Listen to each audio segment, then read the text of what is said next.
Welcome to the Marin Energy Authority Board meeting for Thursday, November 1st. Looking at the agenda, we'll start with item 1, board announcements. Seeing none. Item 2, public open time. Any members of the public wishing to speak on matters not on the agenda? Okay, it doesn't look like that. Item 3 is report from Executive Director. We're going to be hearing from Don, but first, actually, it's my pleasure to announce that we have a new board member here tonight from the City of Richmond, City Council Member Tom Butt.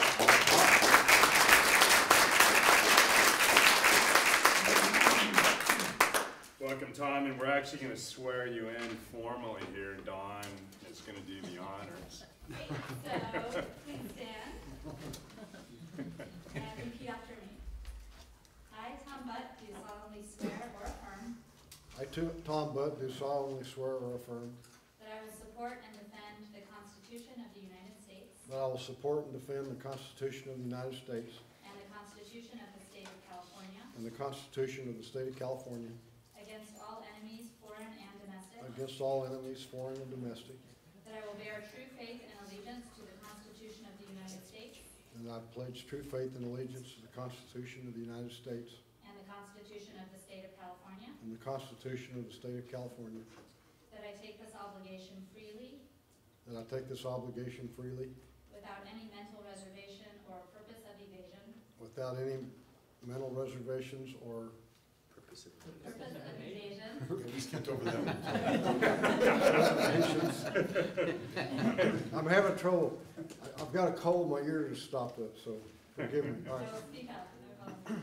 And that I will well and faithfully And that I will well and faithfully discharge the duties discharge the duties upon which I am about to enter. upon which I am about to enter. Okay, thank you very much. Welcome.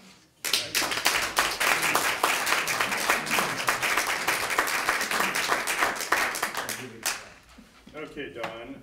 Put him next to the lamp. The new guy, right? We're subjecting him to the worst. Well, they couldn't put him next to me, so. Right?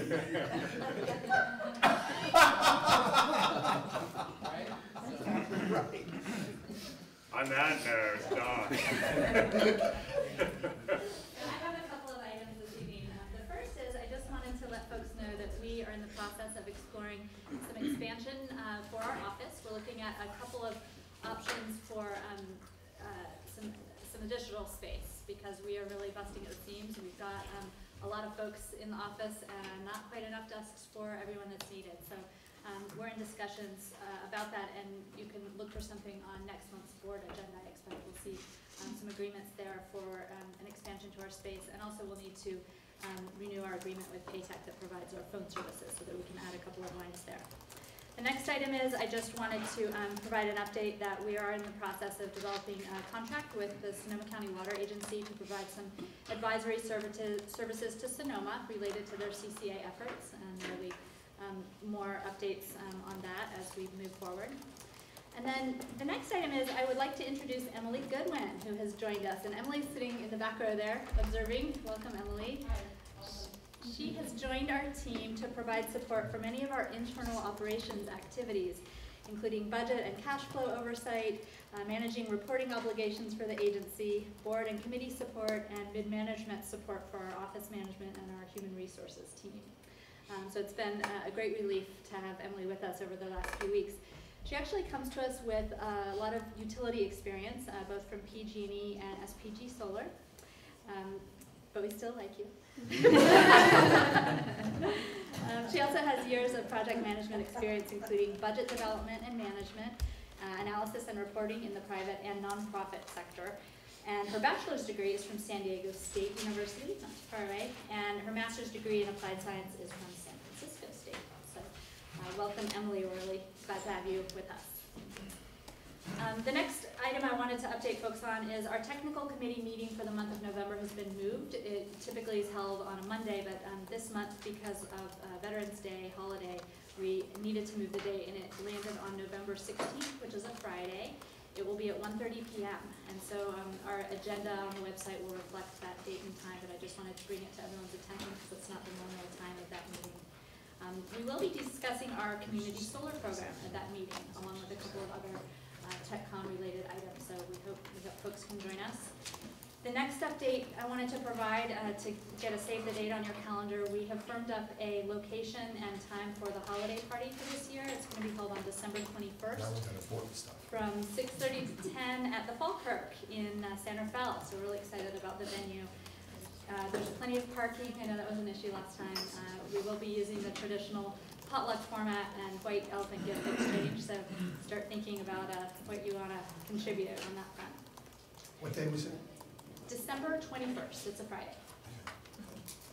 And the last is just a reminder to all board members that you should have a password on your iPad. If you don't already, you can see Sarah or Darlene or Beth after the meeting, and they can assist you with getting that set up before you leave today.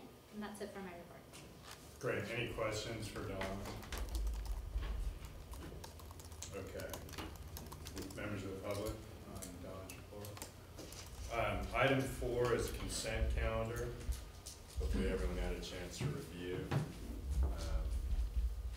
I'll entertain a motion if we don't have questions. Move to approve? Second. All in favor? Aye. Yes. Aye. Opposed? That matter carries. Okay, item 5 is communications update. Great. Jamie. Thanks so much. Well, I just have a few things to report out today, and I have a PowerPoint presentation.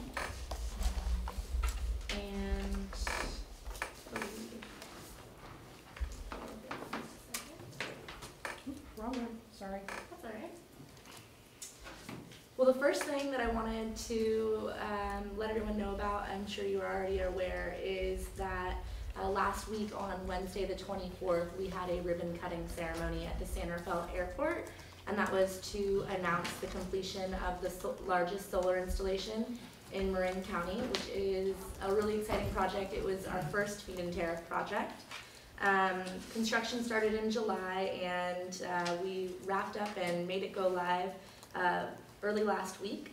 And the whole project resulted in installing more than 4,500 panels on 48 different hangar rooftops. Are we having a little technical difficulty? I'm looking for it, I'm sorry. That's okay. Just pick one. Actually, everyone's PowerPoint should be in your board packet, so you should have the printed PowerPoint if you just want to reference that. Oh, and you have your handy dandy iPad, so that'll work as well. I'm looking at the second slide right now that's titled Solar at San Rafael Airport. So we're really excited that this project has gone live. The ribbon cutting ceremony was well attended, and it was definitely a successful event. The project is owned by the San Rafael Airport, and it was a really great example of connecting local businesses and boosting our local economy. The project was installed by a company based in Muir Beach called Synapse Electric, and it was designed by a San Rafael-based company called Rep Energy. We work with the Marin City Community Development Corporation and a trade staffing company called CLP Resources that has an office in San Rafael to hire 20 workers to help with the installation project process that started in July. Another really great thing about this project is that 85% of those panels that were used are American made, and all of the inverters were also American made.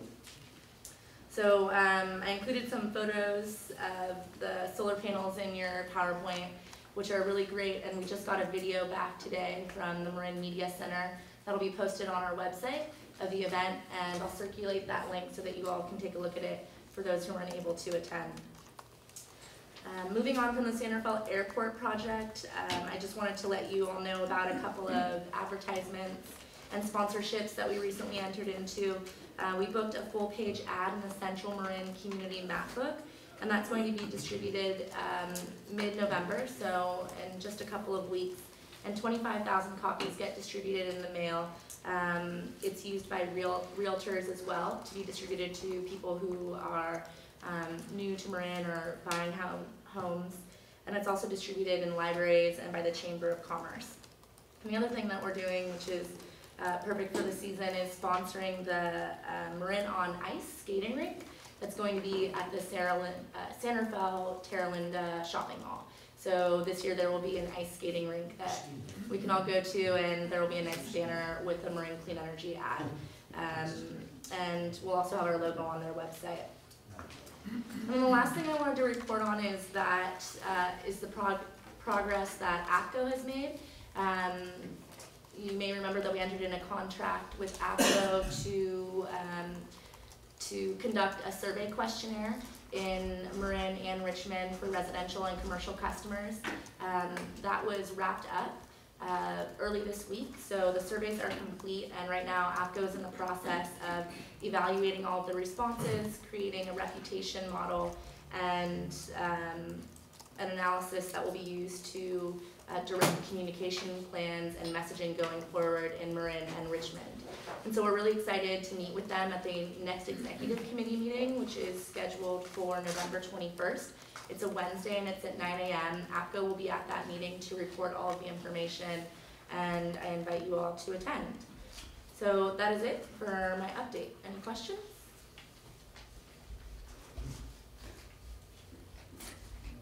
Okay. All right.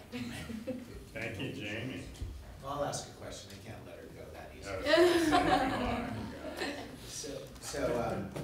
Jamie, have you had any initial feedback from the APCO information? You have some sense of, I'll just look underneath your arm like that too. So, what are you thinking? Have you got some initial feedback from them? Well, it's great that they've been able to complete all of the calls on time as projected.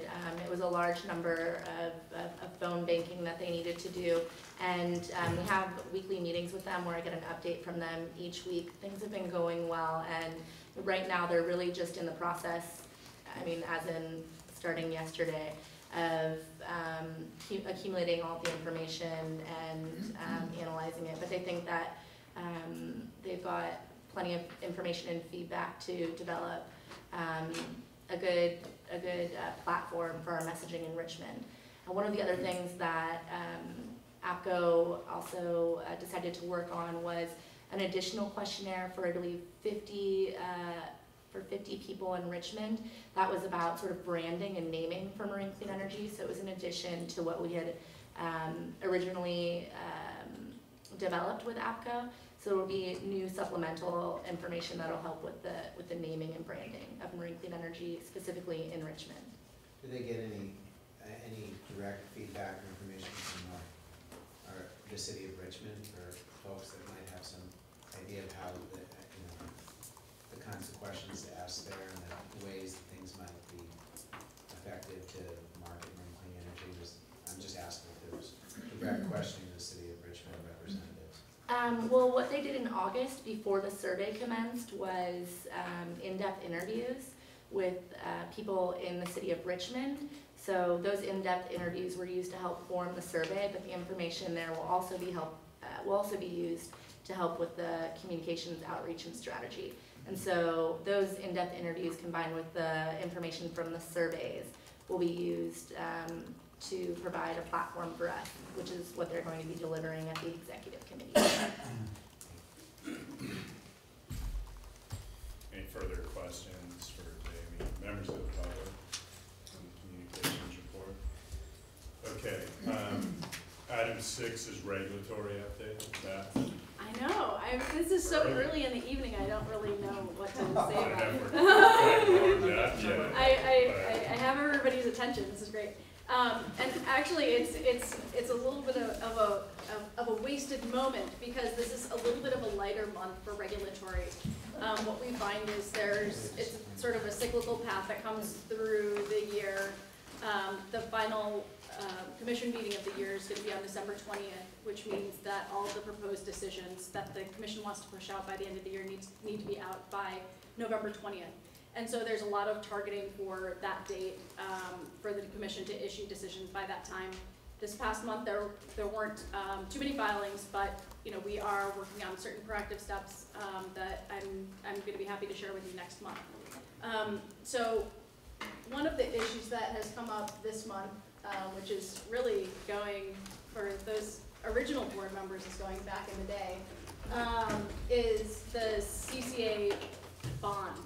So we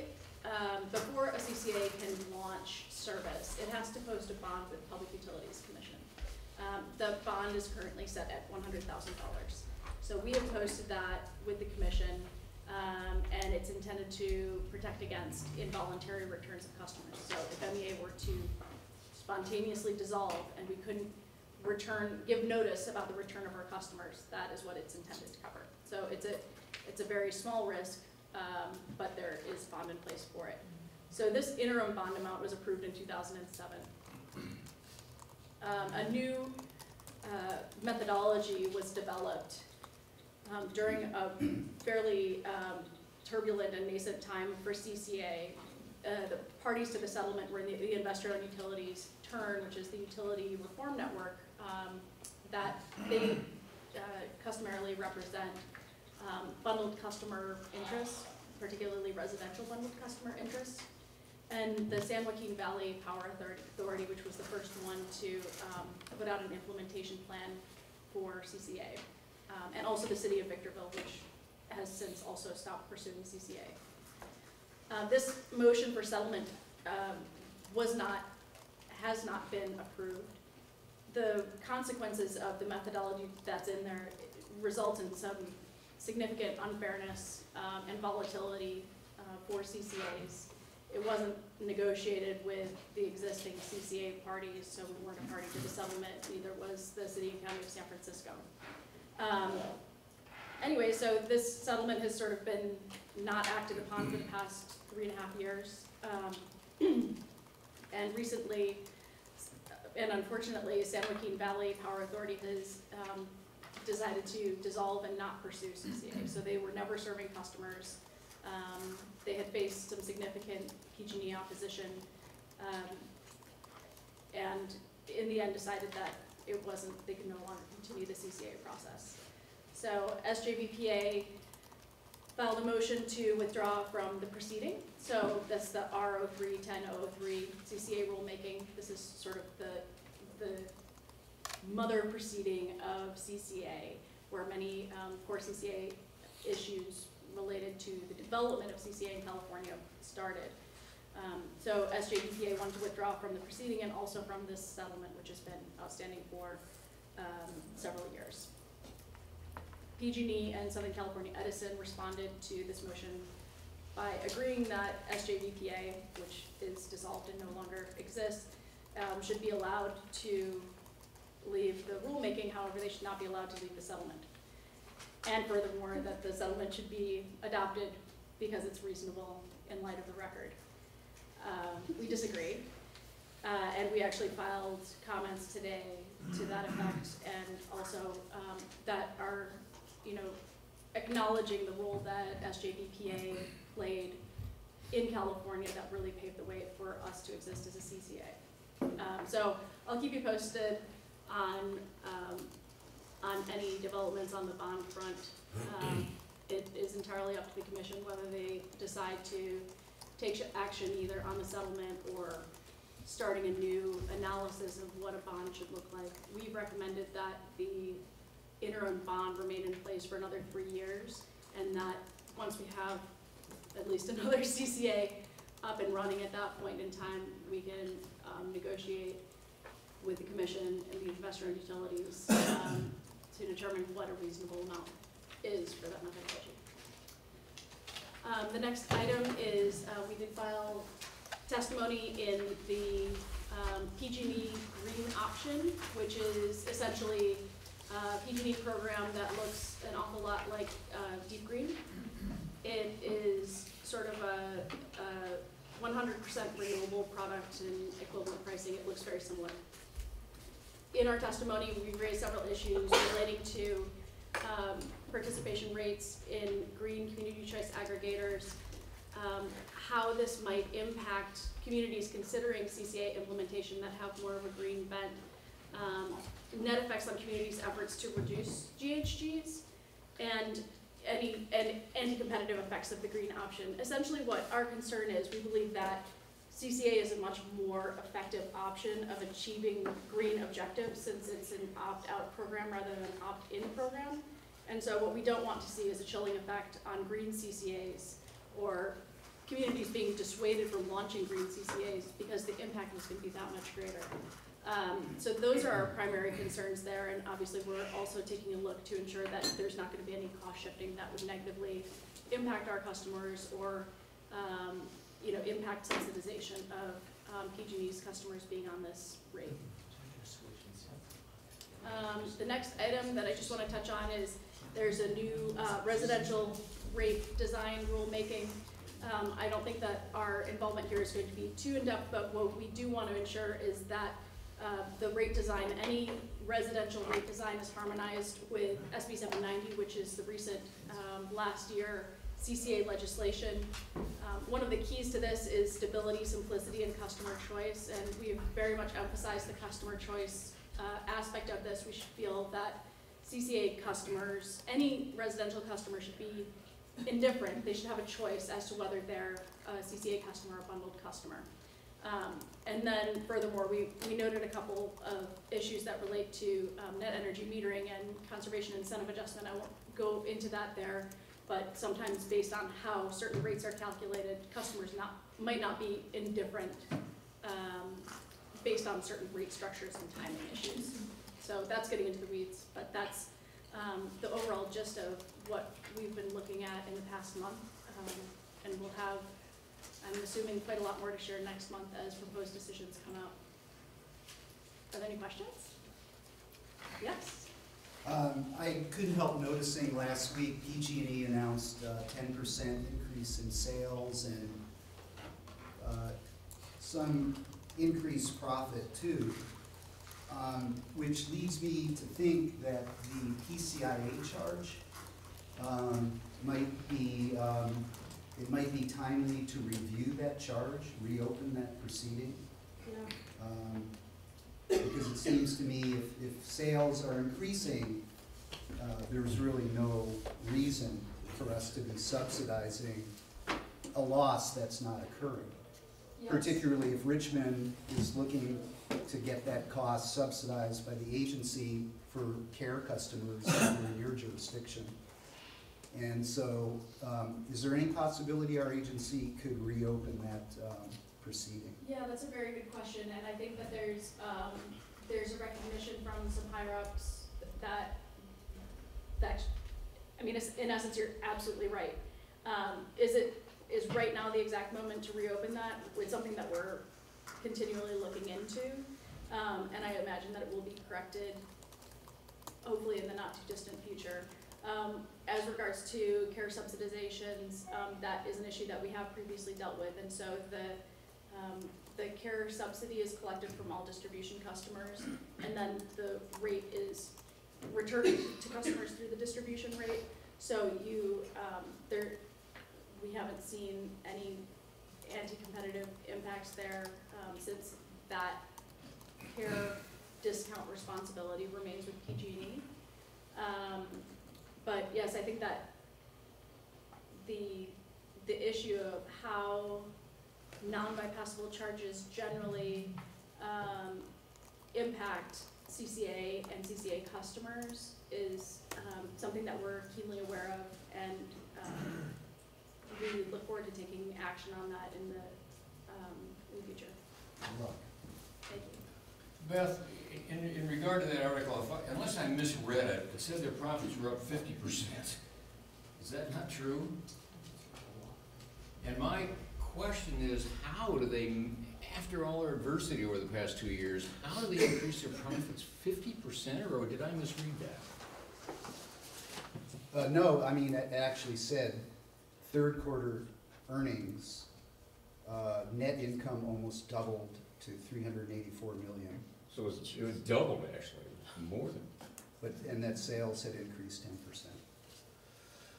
That's from the San Francisco Chronicle last week. Yeah, and I'm not an expert on how all those things work over at PG&E, and I do know that they have guaranteed rates of return on equity.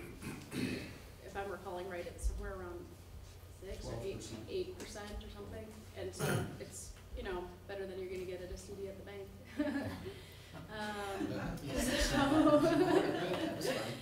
So there's definitely room for profitability, which that's just another compelling component of CCA and the fact that we can, you know, drive what would otherwise be profit back into the community or reduce rates. But yeah, I know that TURN, so the Utility Reform Network, looks closely at that. But obviously that's not our involvement at the commission. No, but there's a correlation between that and the PCIA charge. Oh, absolutely, Yeah. yeah. And, you know, sort of all of the, how long should all of these non-bypassable charges continue to exist? What is fair for customers, and how do you strike the right balance? It's Well, definitely. I guess a continuation of what you're saying is, instead of buying new energy for the new customers, they could just reprogram the energy that they're charging their old customers from the PCIA charge.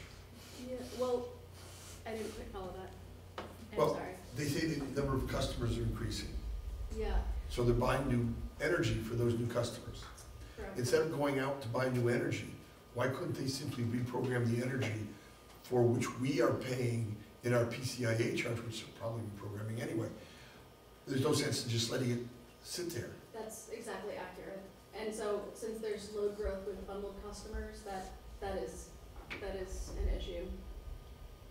So, you know, I would say that just going back to the victories that we have had in the past, there have been significant revisions to the PCIA recently, which significantly reduced that. That involved a lot of work by John and a lot of other folks in the large coalition. So, you know, we've made enormous steps there, but there's still a long way to go, and we acknowledge that. I'm not leaving, It's not a anytime soon, criticism, so. that's not a criticism, it's just. Yeah, no, I absolutely, We I actually hear have you. some work going on right now that relates to this, that we'll be able to report on as well. Beth, on PG&E's green program, I'm glad to see we're kind of taking an aggressive approach to make sure that their program is implemented fairly, basically, that it's not a vehicle for cost shifting inappropriately, et cetera.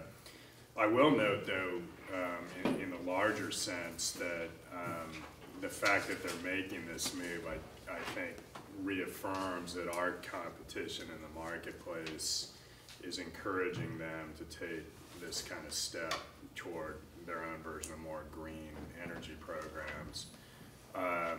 So I think in that spirit, why don't we, for sure, and we've talked about this over time, and even again more recently, make sure that we are doing everything we can to get the word out on our 100% deep green product, and you know, take the competition to them, so to speak, while also making sure on a regulatory basis that the playing field remains fair. So good work on that. Was that it for your report? That's it for my report. Okay. Any further questions for Beth from board or public? Okay. Seeing that. Barbara George is in here. Oh, there you are. There's an energy efficiency report. You haven't. We'll get to energy. All right, we'll get to, Barbara, I didn't see you arrive late. I was like, okay. We'll get to energy efficiency in a bit. Item 7 is actually an important one that we've all been working very hard on. The MC Integrated Resource Plan, which we took up, as you all remember, at our board retreat. Great feedback came out of that. It subsequently has been through a couple of committee meetings. John has taken the lead on doing a great job, I think, in getting this together. And really, we're hoping it will function as our blueprint on how we procure our energy resources going forward. So John, I assume you're going to take the lead here? Yeah, thanks, David. We can just go ahead and kick over to the first slide. So thanks for covering the background there. You know, this document is really the first time that we've put together a standalone resource plan since the original implementation plan was done back in, I guess that was 2009. So, the purpose here really is simply to describe how MEA intends to supply its customers with electricity and related services over a 10-year planning horizon, reasonable kind of forward-looking planning period, in ways that meet the goals and objectives that have been established for the MCE program. The primary purpose, if you think of it, there's one part sort of quantity, sort of numbers, one part policy, and one part process. So the plan, it quantifies resource needs, customer enrollment forecast, load forecast, the types of renewable energy that is needed, and other types of resources that are needed. So part of this is a numerical exercise, a quantitative exercise. But really an important part of this document is policy, and it's prioritizing the types of resources that this agency wants management, wants staff to go out and procure. And that gets to things like the overall renewable energy content, some of this subcategorization, some of the local programs that are included in the plan. And then the third part, the process, is really what are the mechanics, what are the ways in which MEA will go about procuring energy, and also some discussion of certain streamlined processes that we'll get into. Go to the next one, please. So the basic policies here that are reflected in the plan are shown here. It's fundamentally to do our best, in effect, to reduce pollution from the energy that folks in Marin consume. But do that in a way where we're able to offer competitive rates. Not only competitive, but also stable over time. Another objective is to really benefit the local economy through new programs, new infrastructure, and particularly renewable energy projects. The airport project is tangible. It's a great example of the value of MEA in sort of providing a little bit of a boost to the economy through these local programs. And also to help reduce customers' energy use through new energy efficiency programs and other demand-side programs. And so the combination, I think, of helping to reduce demand and also boosting supply can't help but to improve the reliability of the system. So these are kind of the high-level planning policies that are then translated into more specific procurement targets and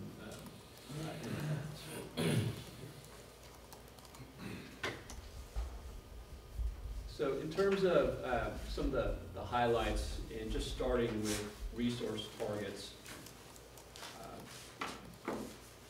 the plan sets forth the policy that MEA will maintain at least a 50% renewable energy content.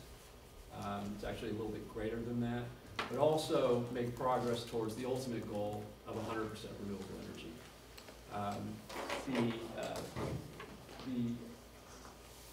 There are specific plans in place, sort of a direct path to achieving the 50%, and the additional moving towards 100% is more of an aspirational goal, and that was some of the feedback that we received at the offsite, is really trying to push the envelope and not be content at just hitting a 50% content and sort of calling it good. So that's reflected in this revised plan, is really a goal to move towards that over time. The second major piece of this is really what I would consider a massive increase in local renewable resources that are standalone, that is projects like the airport project that are developed in response to MEA's feed-in tariff or some other power purchase agreement. Effectively, we've gone from 0 local megawatts of these types of projects. I mean, PG&E had something like a 65 kilowatt project, a tiny little thing, to now we have 1 megawatt, and the plan includes moving that up to 10 megawatts. So really, very large increases in local renewable generation is being targeted here. And also on the customer side, so through our net energy metering tariff, about a 3.5 times increase in those types of projects. So these would be typically rooftop solar projects that are behind the meter that reduce the spin the meter backwards. Trying to push that to 20 megawatts. So overall, we would have 20 megawatts on the net energy metering and another 10 megawatts on the FIT by the end of the planning period, the next 10 years. And then on the demand side, calls for really sizable reductions in energy consumption through the new energy efficiency programs that you've heard about, recently getting kicked off, and also some demand response programs that have not yet been developed, but we anticipate developing those over the next several years. So graphically, you can see the progression here. So overall renewable content, kind of the core target here of 50%, and it shows here what we'd expect, we'd expect that to be broken up among the various kind of contracting types, the different buckets of renewables. So the sort of the bundled renewable energy down there on the bottom, category 1, category 2, then the category 3 renewables. And then we have this sort of light green bar there, which we've labeled potential renewable, and these are not yet identified, but these are really kind of more of the stretch target. You can see that as the renewable content grows over time, then obviously the non-renewable piece of the supply picture diminishes. So that's what we're trying to move towards.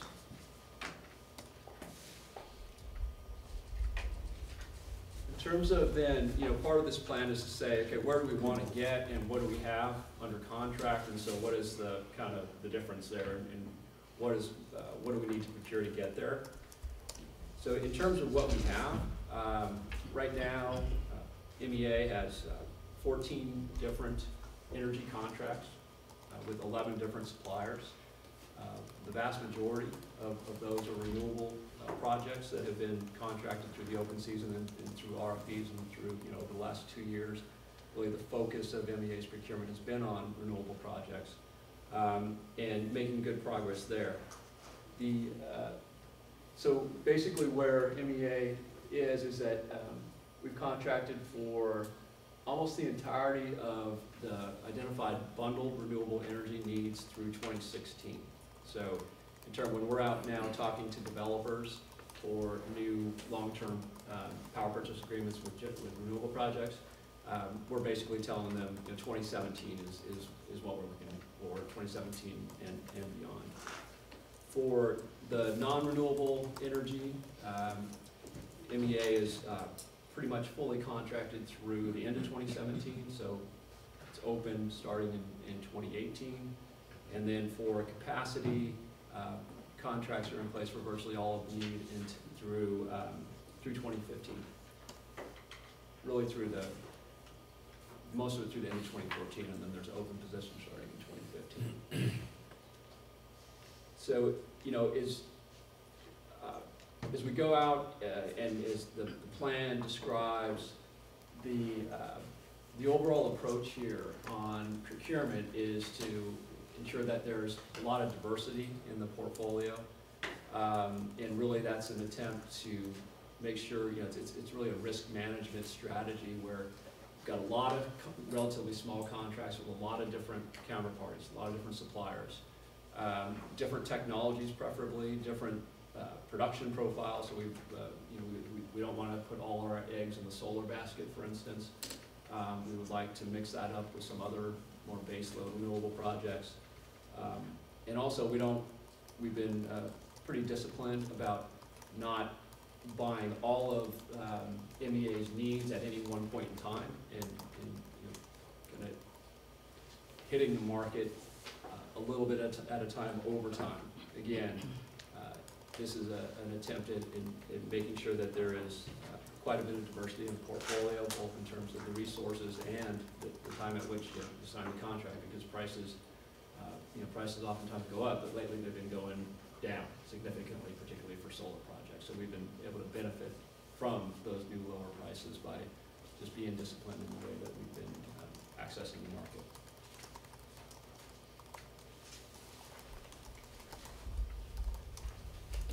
In terms of just overall procurement policy, so we're transitioning really from the original full requirements contract that was established to kick off the program. Originally, there was a contract with Shell Energy North America. They provided all the power.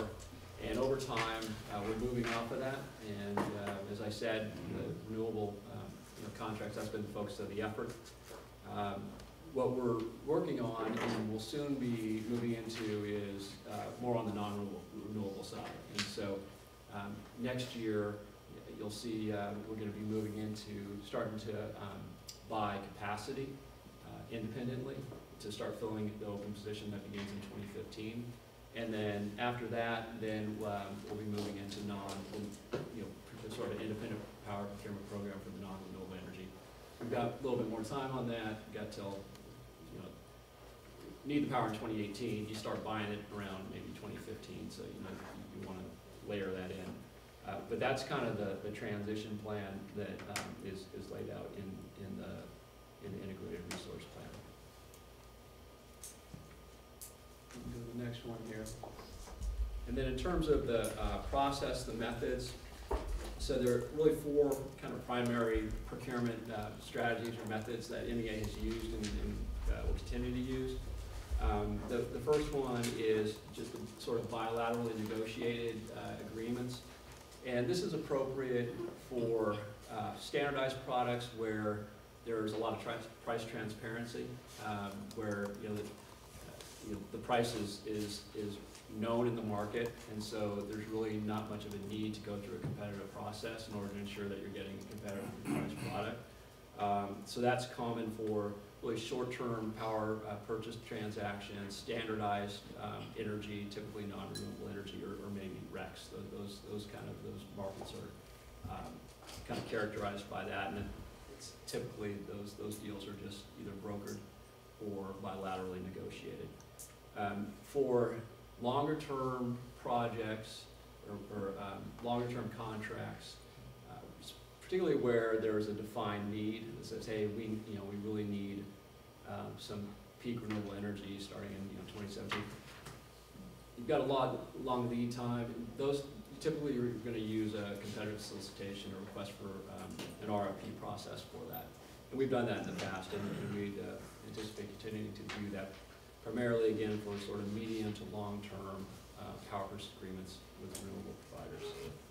And then for less urgent needs, a little bit more opportunistic, we have our open season process, and I think most folks are familiar with that, but this is where we have kind of an open window where we will review unsolicited proposals that come in.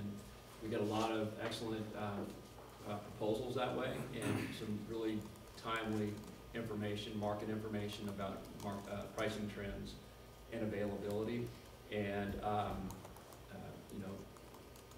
that's done annually, but there's not necessarily a defined need. It's not that we put out a solicitation and said, hey, we're looking for this. It's more what comes across, and we take advantage of good opportunities when we see them if they fit with the portfolio. And then we find that we have a real streamlined procurement process for local renewable projects like the airport project. It's really a very attractive price and contracting process, and it's really designed to encourage local renewable development and accelerate that. So those are the four methods that we would continue to use, and those are described in a little bit more detail in the plan.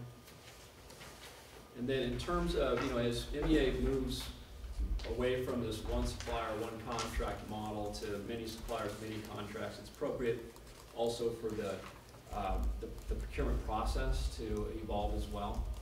And so the plan describes a hierarchy of procurement authority, which depending on the nature of the commitment, would either be the full board would be required to approve the agreement, or if it's something less significant, maybe a relatively short-term purchase, then that authority would be delegated to management. And this next table shown here summarizes the various criteria that would apply to these different types of power purchases or these different types of resource commitments. So starting with really the policy and the resource targets, those are reflected in the resource plan itself. And that, that is a document that would be adopted by the board on an annual basis. So that really sets the framework for any of the procurement activity that would take place. And then moving down, you know, any capital project, let's say there's an opportunity for MEA to finance and own a generation project, because of the nature of that commitment, it's appropriate that that be brought to the full board. Likewise, anything involving issuance of debt, it might be an opportunity to prepay power, anything that would involve debt, obviously that is appropriate to bring to the full board. Those are not necessarily transactions that have to happen in any sort of you know, operational time frame. There's no reason not to bring that to the board. Long-term contracts, and here we're delineating contracts that are 5 years, greater than 5 years in duration. Similarly, those can be, typically are fairly significant commitments. And those also would be require full board pre-approval before those are executed. Then when we get down to some of the shorter term, really the medium term and shorter term, that's where we start to see some streamlining in the process. And so for medium term contracts, these would be power purchase agreements between 1 and 5 years. The process would be, assuming that this is made pursuant to adopted resource plan. This fits in with the targets and with the types of resources that are approved in the plan. Then the authority would be, so it would be the executive director and the board chair would have the authority to enter into those agreements, subject to consultation with a committee of the board. So there would be a process where a committee would be briefed on the agreement. Of course, the committee could refer that to the full board if the members felt that that was appropriate. But otherwise, the executive director and the board chair would be authorized to execute that agreement. Any agreements along those lines or that are executed through that process would be reported monthly to the full board. So every month there would be a report back of whether there were any agreements that were executed there. And then with short-term contracts, these are less than 1 year.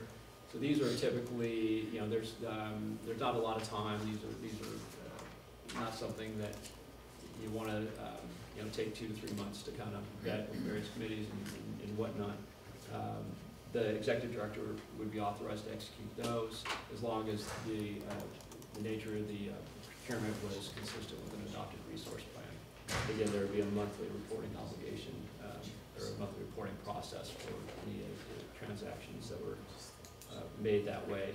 And then finally, to the extent there's any other procurement that's not contemplated in the resource plan or otherwise doesn't fit any of these criteria, then those would necessarily be brought to the board for approval, you know, prior to execution. So that is it in a nutshell.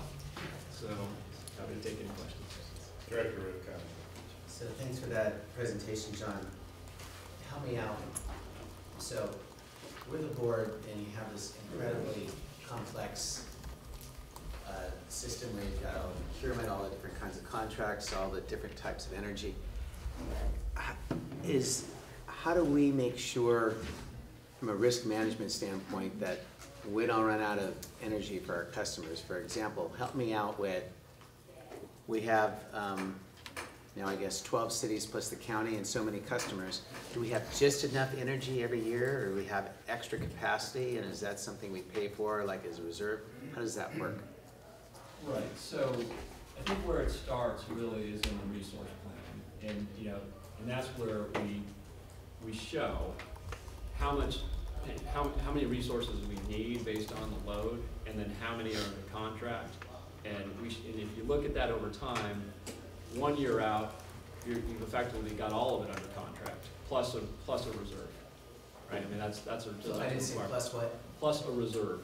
So if you project your customers need 100 megawatts peak next year, then we would have 115 megawatts under contract. Is that what it is, typically 15% Well, is that's typical reserve? PUC, right? Yeah, on a year ahead basis. Now, when you go further out in time, then, you don't have all of that under contract. You start to leave some of that open, right? And so the amount that you've purchased forward sort of declines as a percentage of it, because you're constantly rolling this forward. And so, you get it a year later, so you might only have 30 to 50% of your power needs contracted, 5-6 years out. So, as you get closer to, the day that you actually need the power, as you get closer to real time, then all that stuff, you've got power in place, plus you have required reserves.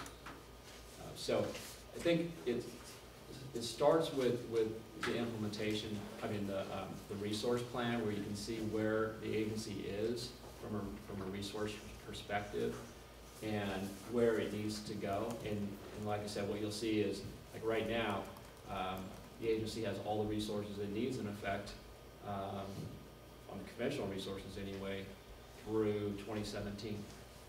So, there isn't any risk there of not having sufficient resource, or even if something were to happen to prices in the market, if there was some kind of a price spike, the agency is protected from that for the next 5 years. And then so what happens in year 6? Well, you start to fill that in. So by the time we get to year 6, you'll have a similar type of a situation in place. So is it, I'm sorry. I'm sorry, that projected need includes Richmond? Yes. And what is our projected need? Well, overall energy, it's about 1.2 million megawatt hours per year. That's, the full year of Richmond, customer enrolled. So that's Marin and Richmond combined. Marin and Richmond combined, yep. Director, another question? I lost it. So, it's my. Well, I it's think okay. you were gonna talk about the. Oh, I can talk critical about that too, but, you think the question, how it goes. I was looking on the procurement authorities, slide that you had up, just as a suggestion, on the short-term energy contracts where it says executive director would make the decision. I would just suggest that the board chair should be a co-signer or co-decision maker with the executive director, just so not any one person is making a decision. I'm just throwing that out because I realize that the goal is speed because of that, but if the board chair isn't available, the executive director will have a problem. So I'm sure that should be something easy to accomplish. I would just throw that as a suggestion. Yeah, I think the problem with that suggestion is that, what we're envisioning here is over time, some of these might be power purchases for the next day, right? And so do you really want to, be involving the board chair in those types of decisions? That's really more of an operational function, right? And so I think that, I wouldn't recommend that process for short-term purchases. I think it's not such an issue now because MEA is not really making those types of purchases, but that's where we're going. And so I think it's be wise to set up the system anticipating where we're going, and I don't think that would be workable in the long term. Okay. I have confidence in our director. Oh, I do too, Tammy. You don't have to take 2 shots. John, I have a question is practically in terms of how, when you have, I think you said about 4 different timelines in terms of when you need to have power quotas hit, and a number of different types of contracts. How, as a practical matter, do you ensure your ability to stay on top of all of those moving targets? There's a lot to keep track of. There is a lot to keep track of, and that is a large percentage of our time, my time, Kirby's time in particular, keeping on top of those requirements. Because you're right, there's year ahead obligations, and there's compliance fines. Yeah, we Right. have to prove this all up in advance, and then there's month ahead, and then there's RPS, and then there's daily schedules, which we use Shell, to sort of manage those transactions today, anyway. So I think, we've got a pretty good system in place to handle all that. And as the number of contracts grow, we're in the process of putting a contract management system in place to be able to, make sure that, our counterparties are living up to the terms of the agreement, and we're living up to the terms of the agreement as well. So, I guess the internal capabilities they're continuing to be developed, but we're very comfortable with the way that we're managing this now. We haven't had any issues. No scary moments? No, we haven't had any scary moments. So is it like a backup system? I mean, is it like you have calendar dates and it just pops up, so that a milestone hits, like what Ford was just talking about, okay, I gotta look at That's this absolutely contractor. what it is. Yeah, that's absolutely what it is. This is something we've kind of given quite a lot of thought to internally, and it's one of those things, much like just resource planning generally, where we're trying to stay one step ahead of the need in putting these systems and processes in place. And so, yeah, that system of reminders is exactly what we're talking about, where we actually comb through all of our agreements, pulled out specific obligations and options that may exist within those different agreements.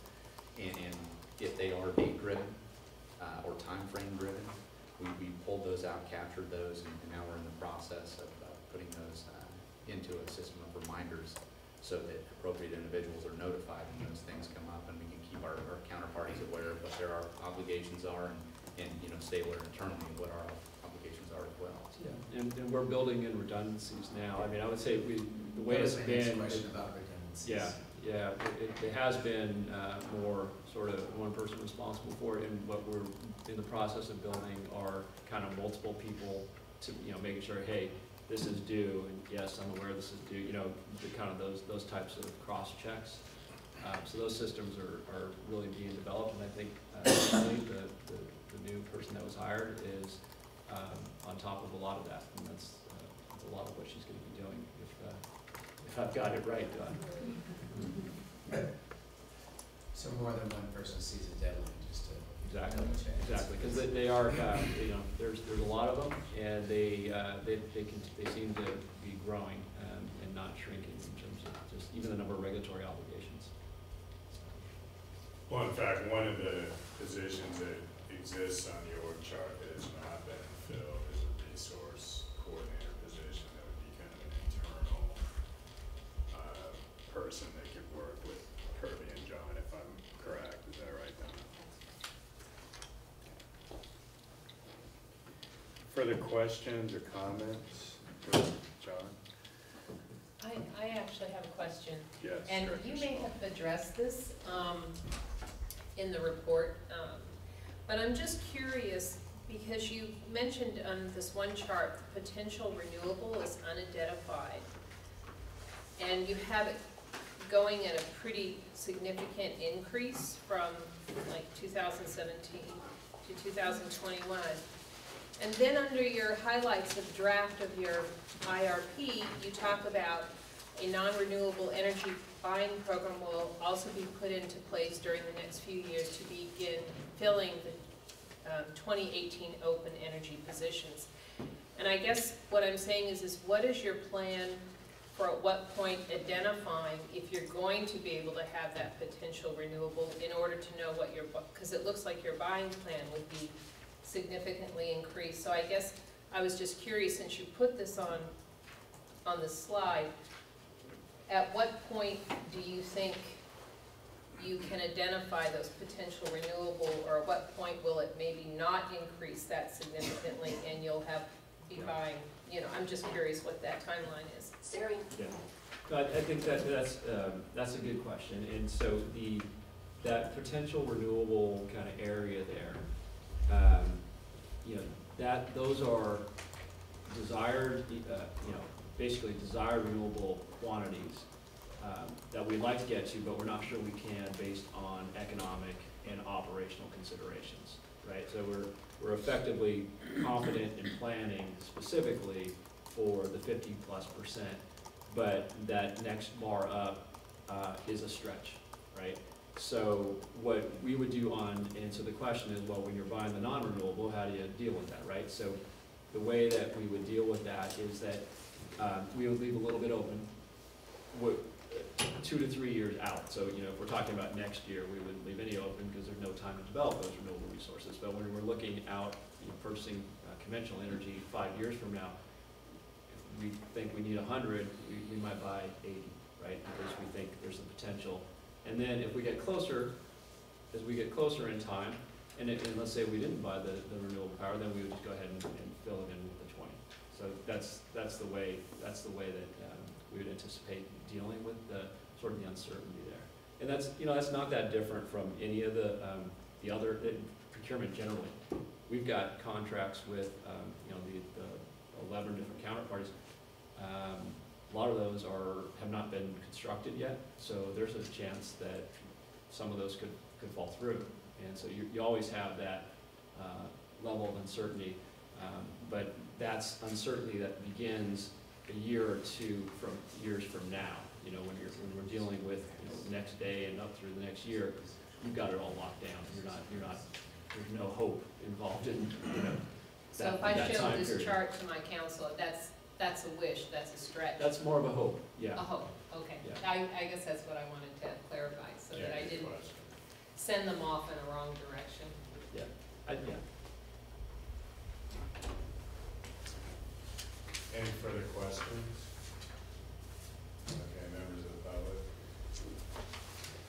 Again, I want to thank everyone for the work that went into this, and John particularly, very good job. Okay, so this is an action item for approval. If there's no further comments, I'll entertain a motion. I'll move to approve. Second? All in favor? Yes. Opposed? That matter carries. Okay, item 8, feed-in tariff program update and expansion, and this will tie into one of your points about our aspiration to expand the feed-in tariff program. So, Kirby? Absolutely. Yeah, as you mentioned, Director Connolly, this absolutely ties in with the integrated resource plan we just talked about. And as a matter of fact, since you've just approved that resource plan, it makes sense that we amend the feed-in tariff to be consistent with that plan. So no pressure at all. So in any case, just to kind of turn back the clock, some of this you've already heard. We went over it at the recent board retreat and then talked about it as well in last month's technical committee meeting, and certain members of the board that are on that committee I would invite to weigh in on this discussion since you were there the first go round. But in any case, this program, this feed-in tariff program, was originally launched by your board back in December of 2010, so coming up on 2 years ago now. And the idea with the feed-in tariff was to provide an opportunity for locally situated, smaller scale renewable resources to supply the energy requirements of Marin Clean Energy customers.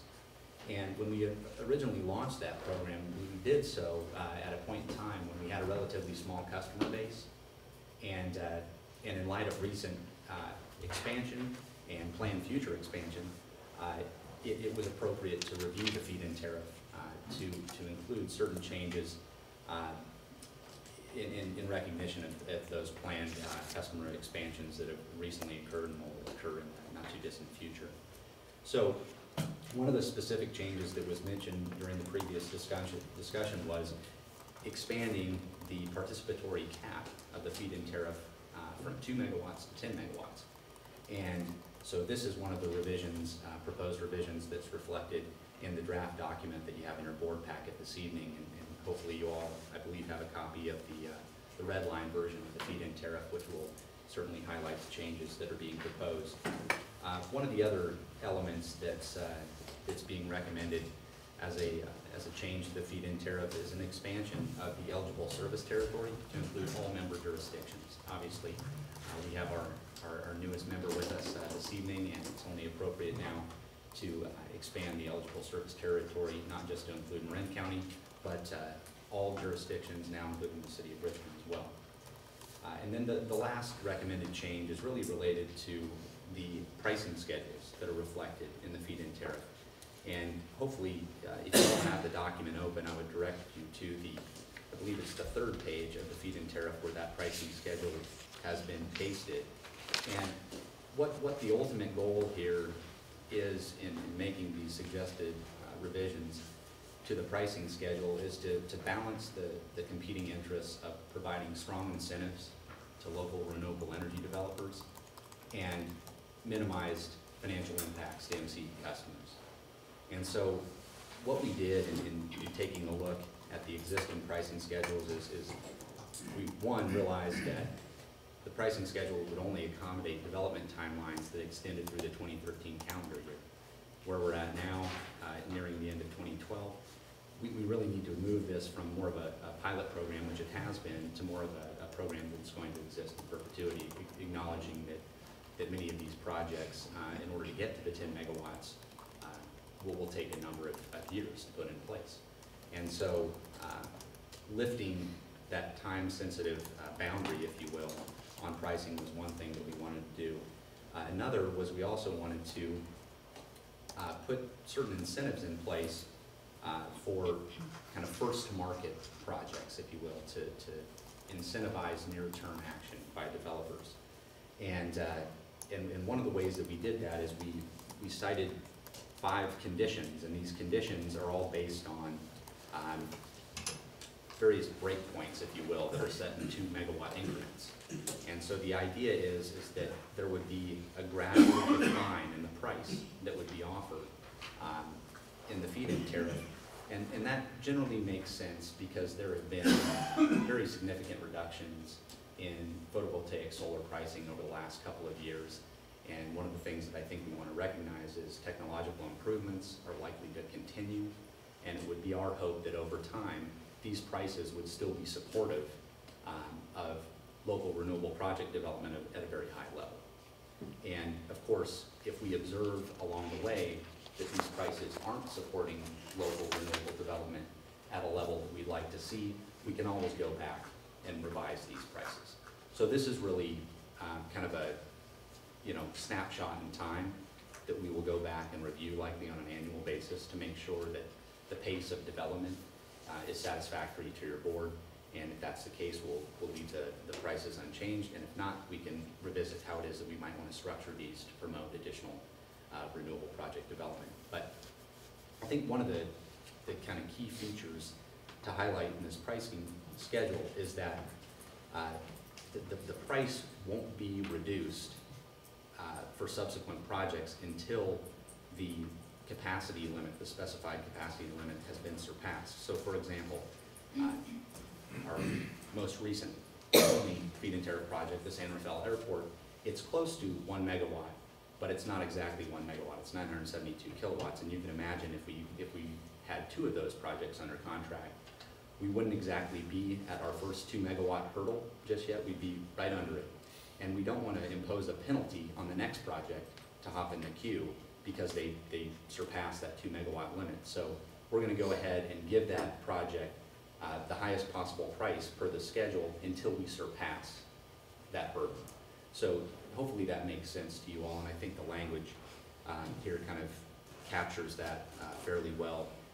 And I think we've had some discussions recently with a couple of interested feed-in tariff project developers. Actually, today we had discussions with 2 of them, and they both looked at this in a very favorable light because there was some initial concern when they heard about feed-in tariff revisions that there might be some sort of reduction without a consideration of how this would affect the development community, and I think they were appreciative of the fact that we weren't really imposing any penalties by doing this. We were trying to give the highest possible price, the highest possible incentives to these local projects so that we could get as many of these megawatts under contract as possible and promote local renewable project development.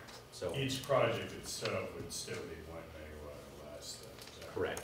That hasn't changed, and that's something that I think for the time being, there are a number of reasons for leaving that 1 megawatt limit in place, one of which is related to interaction with the California Independent System Operator, and once you surpass that 1 megawatt limit, you create certain obligations, registration and scheduling obligations that we avoid by keeping these projects at or below 1 megawatt. So this is not only to promote administrative simplicity for MEA, but it also creates some incentives for the developer as well, minimizing costs and so forth. So anyway, those are really the proposed revisions.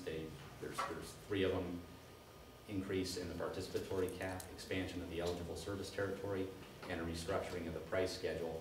And just like to note that the price that will remain effective in the near term is directly pulled from our existing feed-in tariff. So interested developers will notice no change in the short term. So this is something that will condition them over time.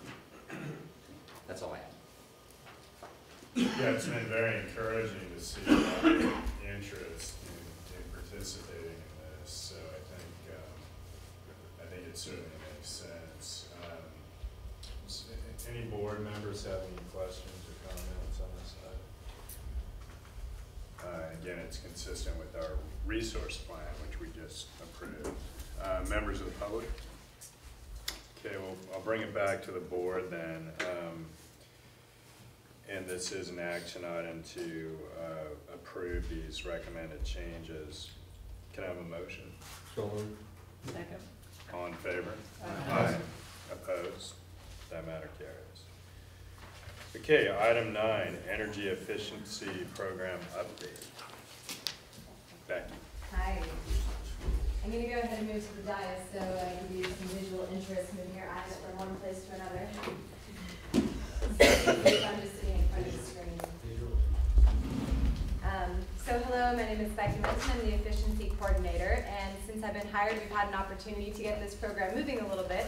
So I'm here to talk to you about some of the things that we've been doing over the past month or so. I guess it only has been a month. So I just wanted to give you a quick roadmap. We're going to talk a little bit about the 2012 program. I'll talk about the 2013-2014 proposed decision, which was released by the Public Utilities Commission on the 9th of October. And then we'll talk about how we're moving forward with planning for implementation of the 2013-2014 program. The 2012 efficiency program, there's a couple distinct points to keep in mind about the 2012 program. Due to the way that the funds were collected and the particular statutory right that we chose to pursue in implementing this program, the efficiency services we're offering in the 2012 are only available to Marin Clean Energy customers, not to folks who are not currently customers. Particularly for the city of Richmond, that's relevant because we can only serve people who have actually opted into the deep green option. They're eligible to receive efficiency services. Also, the final program budget we had proposed to the PG, we proposed under the statutory right where we get funds that were collected from our customers. So the CPUC developed a calculation metric, and our total budget wasn't exactly known and won't exactly be known until those funds are fully collected. So our budget is approximately $350,000, which is a little bit less than we thought that we were going to be starting out with, and so we're going to have to do some budgetary adjustments to make up for that. But with all that in mind, we're actually making some pretty good headway.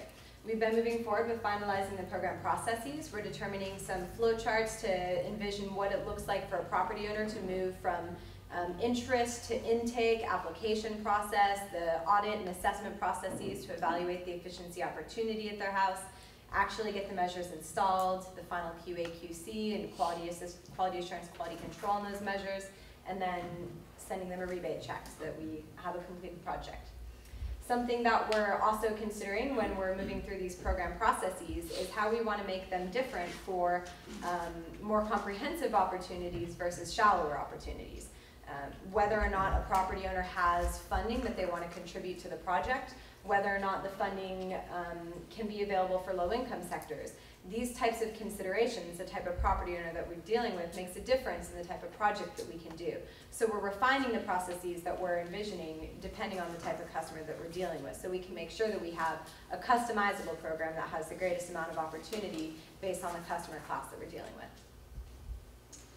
So other things that are exciting that are in the hopper, we've developed an outreach list that I think is really a great example of what can be done with a local program.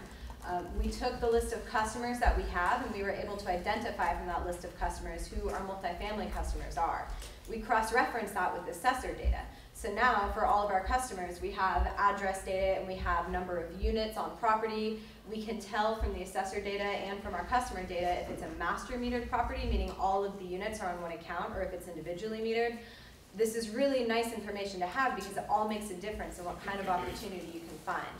Because of this, we're able to really target the types of people that we think are going to be the best bet. So when we go out and do the outreach, we can actually have a really good opportunity to have efficiencies with that outreach and be guaranteed that we're already targeting people that we think are a good fit. On top of that, we've been working with one of our subcontractors to develop a pre-screening questionnaire. This is something that property owners can fill out immediately and send to us to let us know if we think there is going to be opportunity, if maybe they've already captured a lot of the cost-effective opportunities out there, we think it might not be the best fit. And this is actually something that was included in your board packet. We're working on spiffing it up and making it a little prettier, and we're going to put it on our website so that people can actually fill it out on the website and have some automation to that pre-screening process. Additionally, we're providing this to some of our outreach partners who are able to go out and connect with those property owners and property managers and just provide a really low-cost way of knowing if we're able to move to the next step with them. So we're pretty excited about that. Some of the key objectives that we're trying to achieve in this program is being able to provide as comprehensive of an opportunity as possible with the minimum amount of hassle. One of the ways that we're doing this is when we're developing those flow charts to look at how our program process looks, we're taking note of all the times that we have to knock on a tenant's door, or all the times that we have to go back to the property and take time out of the property manager's day. The minimum amount of time that we can disrupt the tenant and that we can disrupt the property manager, the better the customer experience is going to be with the program. So we're just trying to be really conscious of that as we go forth with designing the way we can do this. Another thing, again, I already mentioned the ability to customize the offering based on those individual properties. If we have a low-income property, we may be bringing in low-income services so that we can enhance the offering for somebody who doesn't have that much capital to bring to the property. For someone who does have more capital, we can bring on energy auditors who can do some deeper calculations and maybe provide for some more comprehensive upgrades. So that's exciting too. Another nice thing about this local program is that we're able to work with some of our local workforce opportunities. We're working with Marin City Community Development Corporation to see the different ways that we can bring local folks onto the jobs that we're doing as well. And also, we're seeing if we can use that partnership to actually help them train up some of their workforce to some of the other opportunities that we know are emerging throughout the Bay, not just the programs that we're doing, but some of the ones we see coming down the line for the Public Utilities Commission, so that they're not just limited to our program for opportunity, but can see what else is coming. So that's nice. Some of the vendors that we have already gotten on board for the 2012 program include the Association for Energy Affordability. They're one of the leading contracting firms when it comes to knowing multifamily buildings, understanding the technical potential. They've been very helpful in terms of helping us to really design some efficient ways to identify opportunities at properties. I already mentioned we're working with Marin City Community Development Corporation, both for tenant engagement and outreach, as well as for workforce development. And then we're also working with the Community Energy Services Corporation. They're a nice partner because they handle both low-income projects through the Low-Income Housing Energy Assistance Program. It's a HUD-based program. And also they're contracting with PG&E through the Marin County Energy Watch Partnership to do some lighting. So we think that we may be able to work with them to leverage opportunities, either using them on some of our projects funded through us, or if we have a project that's not a great fit for our program but still has some opportunity for lighting, we can refer them directly to that project and hopefully give that property owner something for the time they spent working with us. So here's the real exciting news I have to share. Barbara, I know you've been waiting for this as well. On October 9th, the Public Utilities Commission released their proposed decision for 2013-2014 energy efficiency funding, And the proposal at this point is to completely fund the Marin Energy Authority efficiency application fully, which is great news. And Yeah, that's.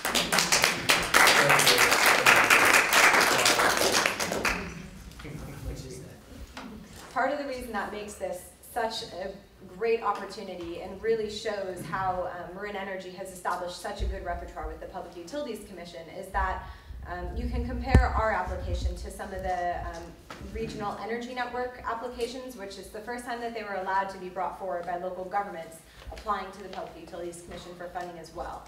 And while those proposals, and rightfully so, were also given strong support in the proposed decision, there is one program, financing pilots in particular, where the Public Utilities Commission actually requested for the regional energy networks to wait for the state to figure out what it was going to be doing across the IOU territory with financing.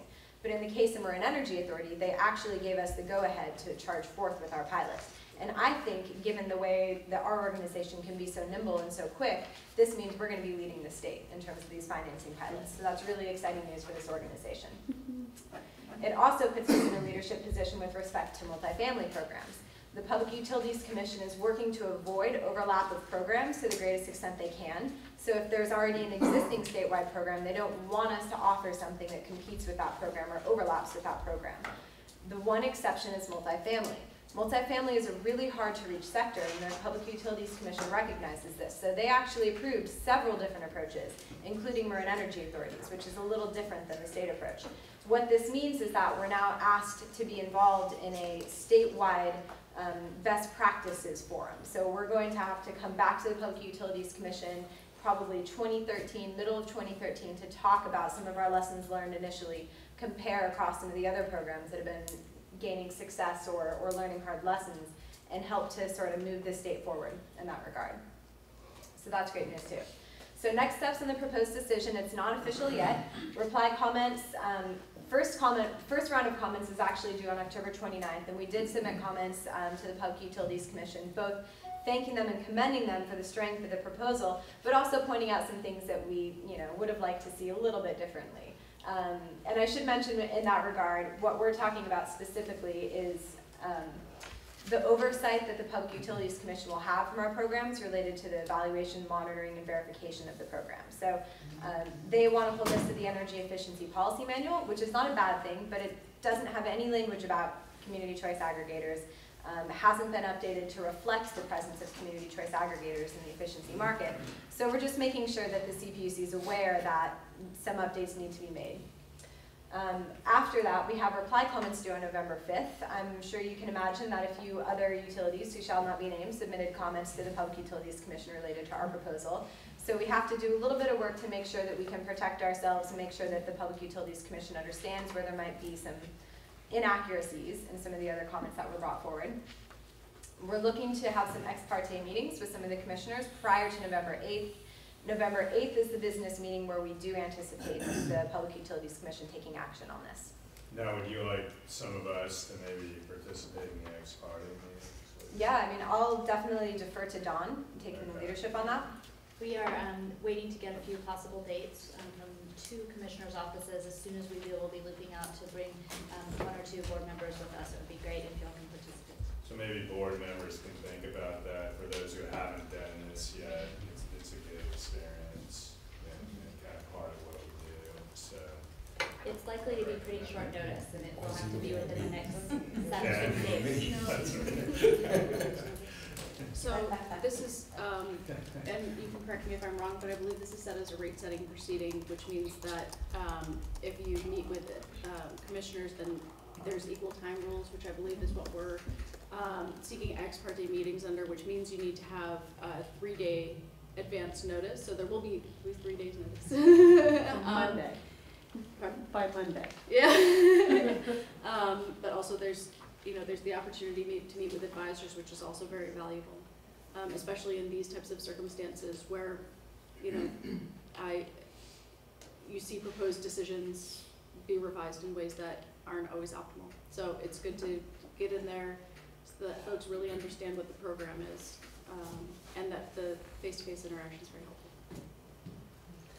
And along those lines, we have such a great regulatory team here that's been doing a really good job combing through the plethora of reply comments that come through on the decision to make sure that anything that mentions MEA is caught and that we're paying attention to that so that we can respond to it as necessary.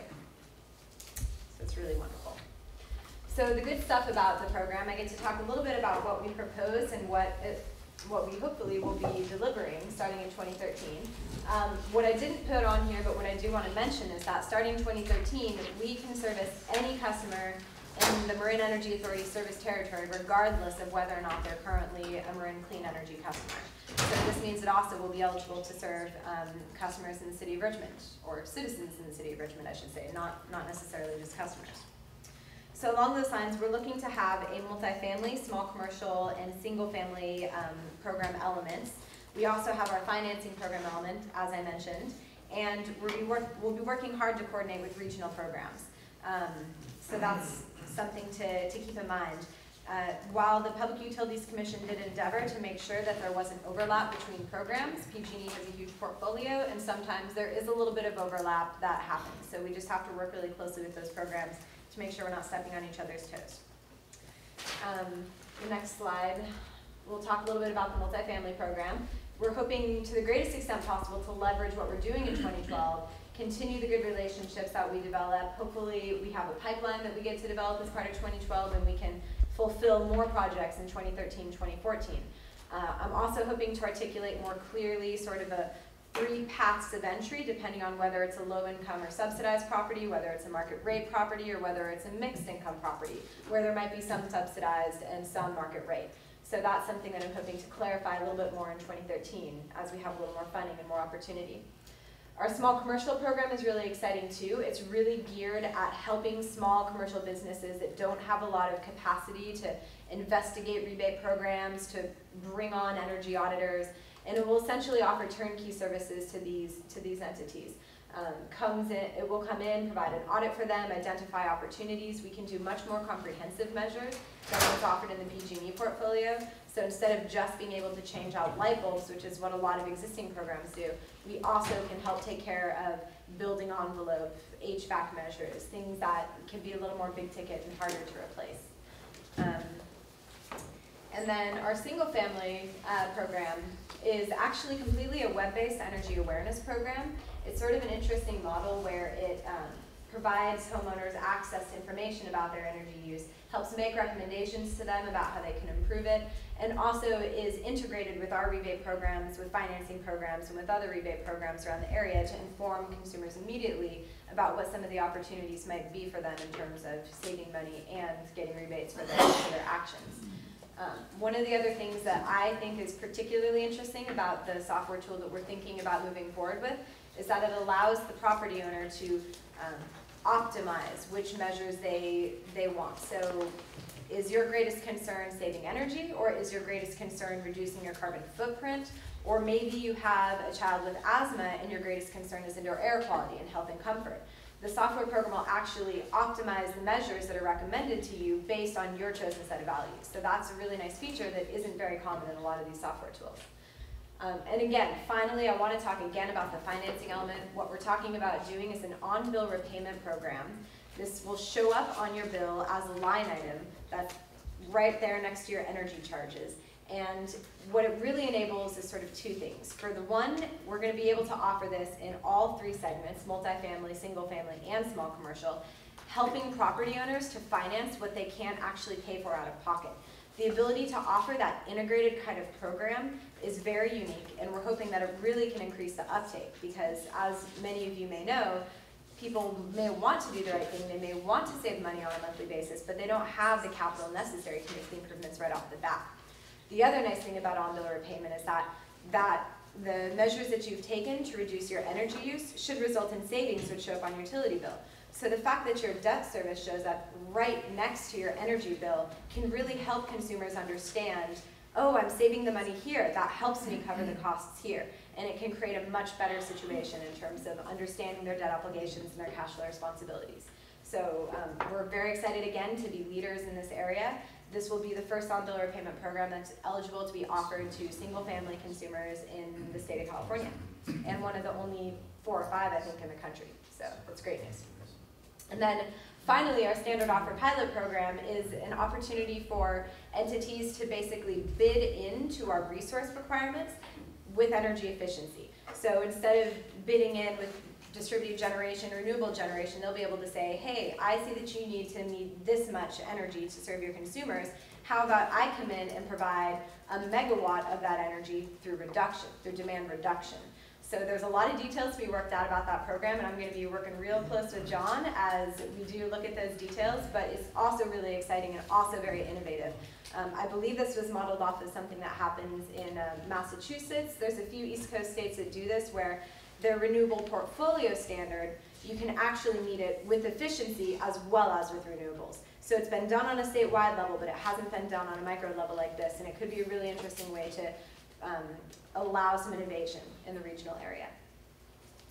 So just real quickly, my last slide, I wanted to have a comparison of the distinctions between our 2012 and our 2013-14 program. I'm not really going to belabor this, but you know that it's there, it's in your packet, and you can look at it on your own time if you have any questions.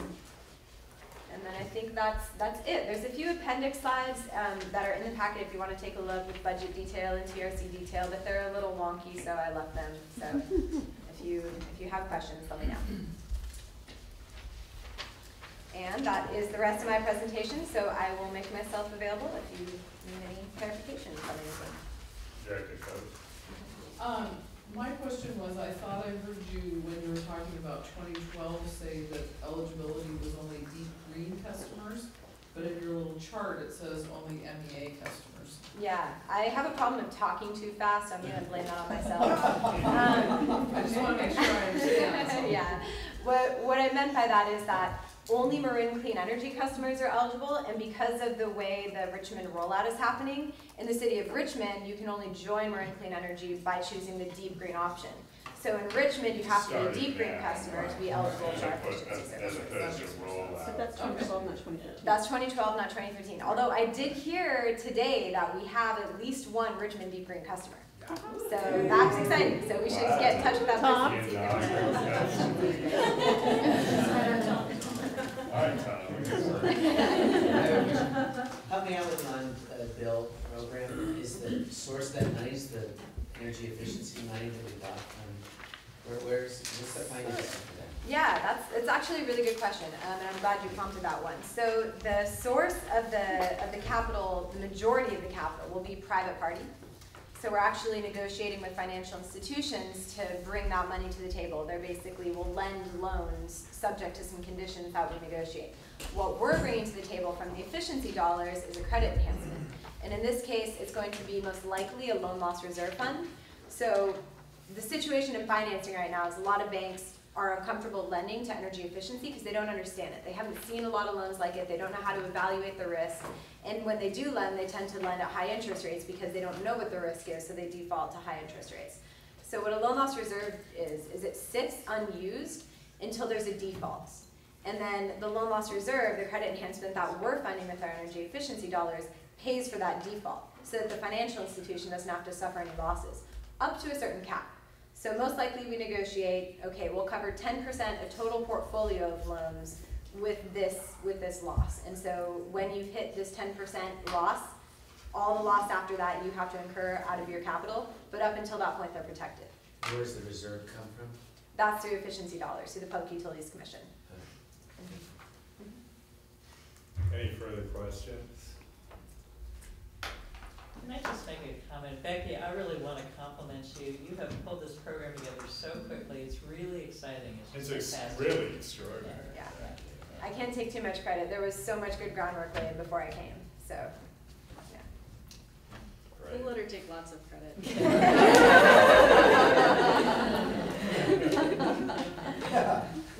We're very glad that she's on this. So Barbara, yeah. Oh, I have a comment or two.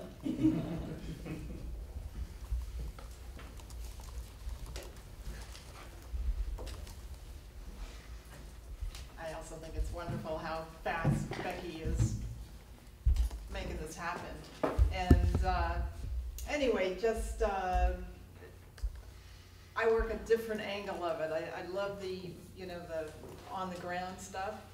And I'm still back fighting this other fight in the commission. Although I do have a new consultant who's really interesting because he has been part of the federal stimulus programs and financing, and he's actually working on the financing pilots. And you should understand that Marin is allowed to do financing, nobody else is, because they have these financing pilots to try to figure out how to make it work. And so I have an eye into that, which is beyond what I would have been able to do, which was really quite wonderful. Anyway, I just wanted to share with you a couple of the things that I commented on in the WEM comments on the proposed decision. Because as you know, I was really interested in having MEA get all of the money that that would accrue to the customers that we're serving, including now everybody. And instead we're only getting 15%. So I'm still fighting for that other 85%, and we will be fighting probably for years. But anyway, this is one of the things that we noticed in the decision. The decision is full of comments on how awful the utility programs have been. And so, which is moving in the right direction. But here's one of the things he said. Had the utilities been proactive over the past several years and reached out to the local governments to create true partnerships that took advantage of the expertise and viewpoints of the local governments, perhaps the commission would not have felt the need to step in to allow the regional energy network proposals. They didn't talk about the CCAs in this passage. But anyway, they didn't. So what I'm hanging some of my comments on is the fact that the AB 117 statute says that the you know, the commission has to consider certain things in approving or not CCA's programs, and the value of competitive opportunities for alternative administrators is one of the issues that they're supposed to consider. So I basically said that competition means that you ought to have a chance to show that you can do better. But in fact, we're only allowed to do programs in and around the utilities. We're not allowed to compete directly in the areas that they serve directly. So we're all of the allowances that were made, for example, for multifamily programs, small commercial programs, were made in, those are considered statewide programs, and those are off limits to us. But they said, oh, well, the utilities are doing such a terrible job, or it's such a hard to reach sector. So everything was in terms of an exception. But what we're arguing is that limiting alternatives to the areas where utility deficiencies are well known and obvious ignores what we know about the true value of competition, that it can push things to a level previously unknown and unimaginable. For example, Apple came along at a time when everybody was quite satisfied with IBM.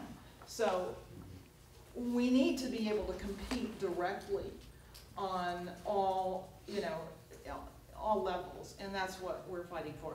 I do see a lot of the language in the decision as indicating that the commission is finally getting pretty tired of the utilities' performance and moving away from it.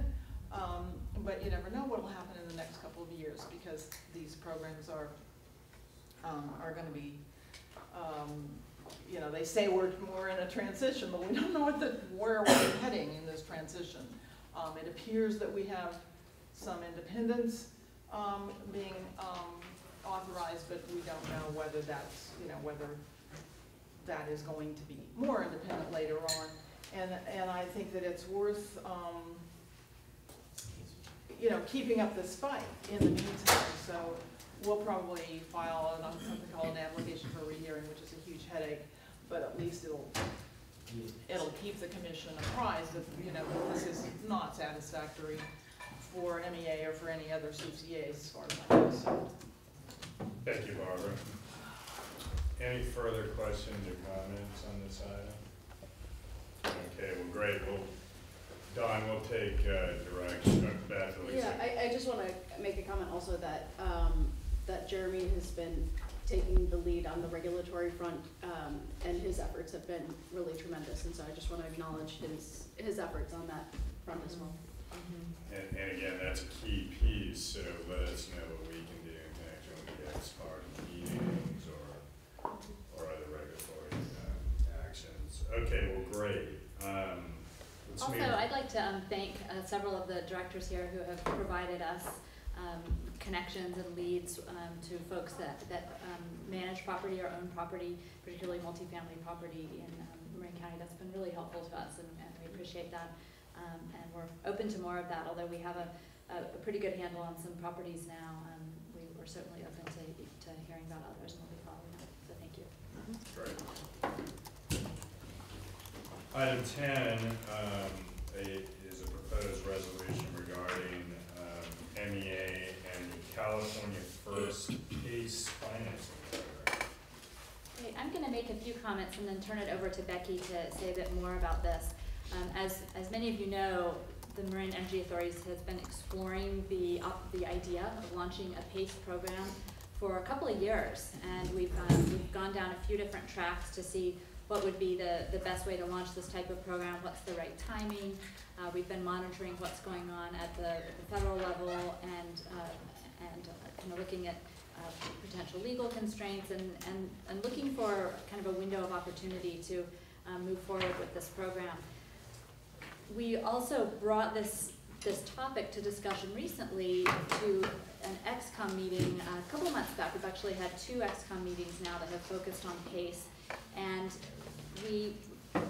at one of the meetings, we were kind of all walked away thinking that there was a need for some additional analysis to look at the current PACE opportunities, kind of compare one particular opportunity, which is known as California First, which we'll be talking about a great deal tonight, and comparing that to the possibility of launching our own PACE program. What would the pros and cons be? What are the costs and benefits associated with between those two choices? And when Becky joined our team, she was able to spend some time doing that analysis for us. She has a lot of experience working on PACE programs.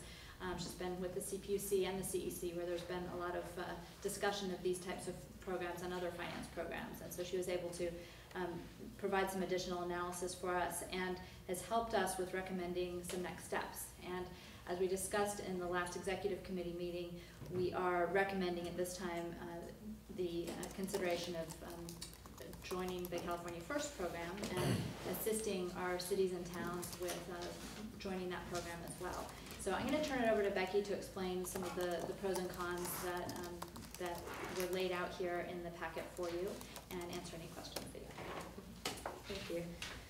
Also, just a little of my own history. One of my very first, my graduate thesis was focused on PACE programs, and for that effort I did development of an application to the Energy Commission to fund a 7-county PACE program in Humboldt County and the adjoining areas. After that, went to the Public Utilities Commission to work on researching best practices in PACE. Right before I started at the PUC to work on that job, I think it was July 8th, 2010, a date which may be significant to some of you because that was days before the FHFA issued their decision on residential PACE, essentially halting those programs across the country.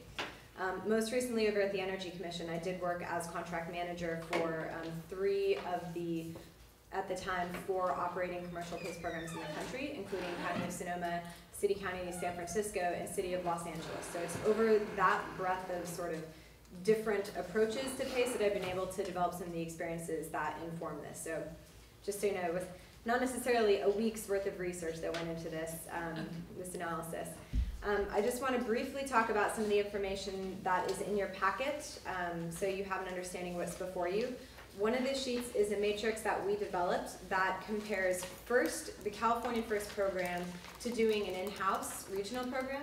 And then the back side of that sheet looks at some of the different options for actually an in-house program, because there are many different ways to do it. You can either go the route of Sonoma, finance things through your own treasury funds.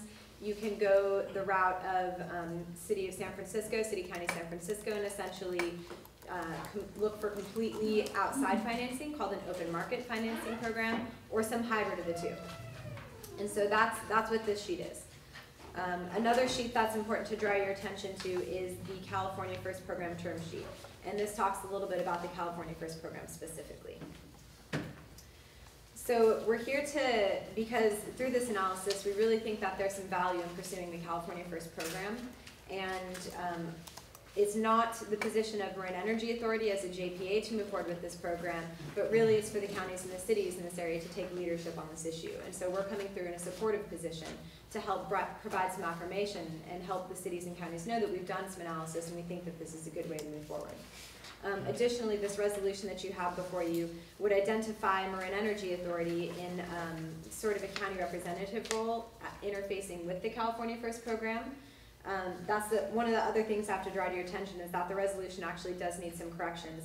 The one that we sent in your packet identified Marin Energy Authority as the regional administrator of the program, but California First had some issues with this term because legally they're identified as the administrator statewide, and so they preferred that we choose a different term. So we settled on liaison, regional liaison. So that's the term that if we do move to adopt this tonight, we'll have to be cognizant of those changes.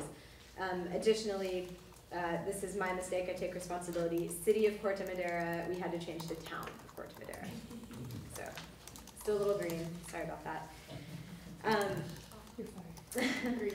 So with that aside, I wanted to say that when we started to look at the analysis of doing a regional program that we develop ourselves versus doing a statewide program, while it's true that much more of the benefits and local control can be maintained if you do a regional in-house program, it's also true that the investment is on the responsibility of the county and the cities, and the risk is often on the responsibility of the cities and the counties when you do a regional in-house program. And when you look at the opportunity to recuperate some of those administrative expenses through the financing, either through a spread in interest rate or program fees, no matter what, those are dependent on having volume, having lots of applications, having lots of people participating. In 2009, when Sonoma County first launched this program, it wasn't an issue. They had breathtaking volume. People are still pointing to that as such a smashing success of the model. We're in a little bit of a different environment now. There are some significant challenges facing residential PACE that are being debated at the national level, and there are some concerns for commercial PACE as well, primarily related to the subordination of the lien. There is still risk that if the mortgage, if there are certain tenants in the mortgage, that the mortgage holder could call the mortgage if they don't consent to their mortgage being subordinated, and someone does subordinate it anyway through the priority lien. Given those challenges and given the fact that there's not a lot of activity, it doesn't seem like a great environment to invest a significant amount of money developing a program like this. So that's one consideration. Some of the benefits of the California First program in particular, and why we think this could be a good fit right now, is because this is a program that would be available at no cost to the cities and counties. There may be minimal staff time associated with reviewing some of the resolutions, although we're doing as much as we can to prep those documents so they're as ready as they can be for your boards and your councils to consider. This is a non-exclusive program. If we do choose to go with the California First program, it does not preclude the activity of another PACE program in the county or the cities, either one you develop your own or another one that you go with a third party who also is non-exclusive. There's also the opportunity to rescind your resolution to opt in at any time and withdraw from the program with no penalties. So all of these are nice things that would make sure that we could have a PACE program available probably around July of next year for those entities that it's a good match for. One other note about the California First program that is something that resonates with me in particular is that they are requiring mortgage holder consent to the subordination of the mortgage. So it's a low-risk program in that sense. They're very clear with the property owner and the applicant about the need to work with their mortgage holder. They will facilitate that communication. The trade-off associated with that is that it takes a lot of time, it takes a lot of administrative lead to do one of these transactions. Sometimes mortgage holders aren't completely sure what they're being asked. They need a little bit of education on the proposition.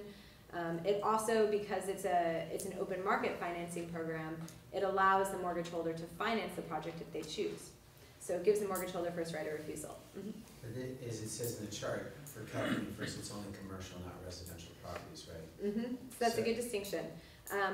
The actual documents, the program administrative handbook and the resolution that the statewide program passed are eligible for residential and commercial.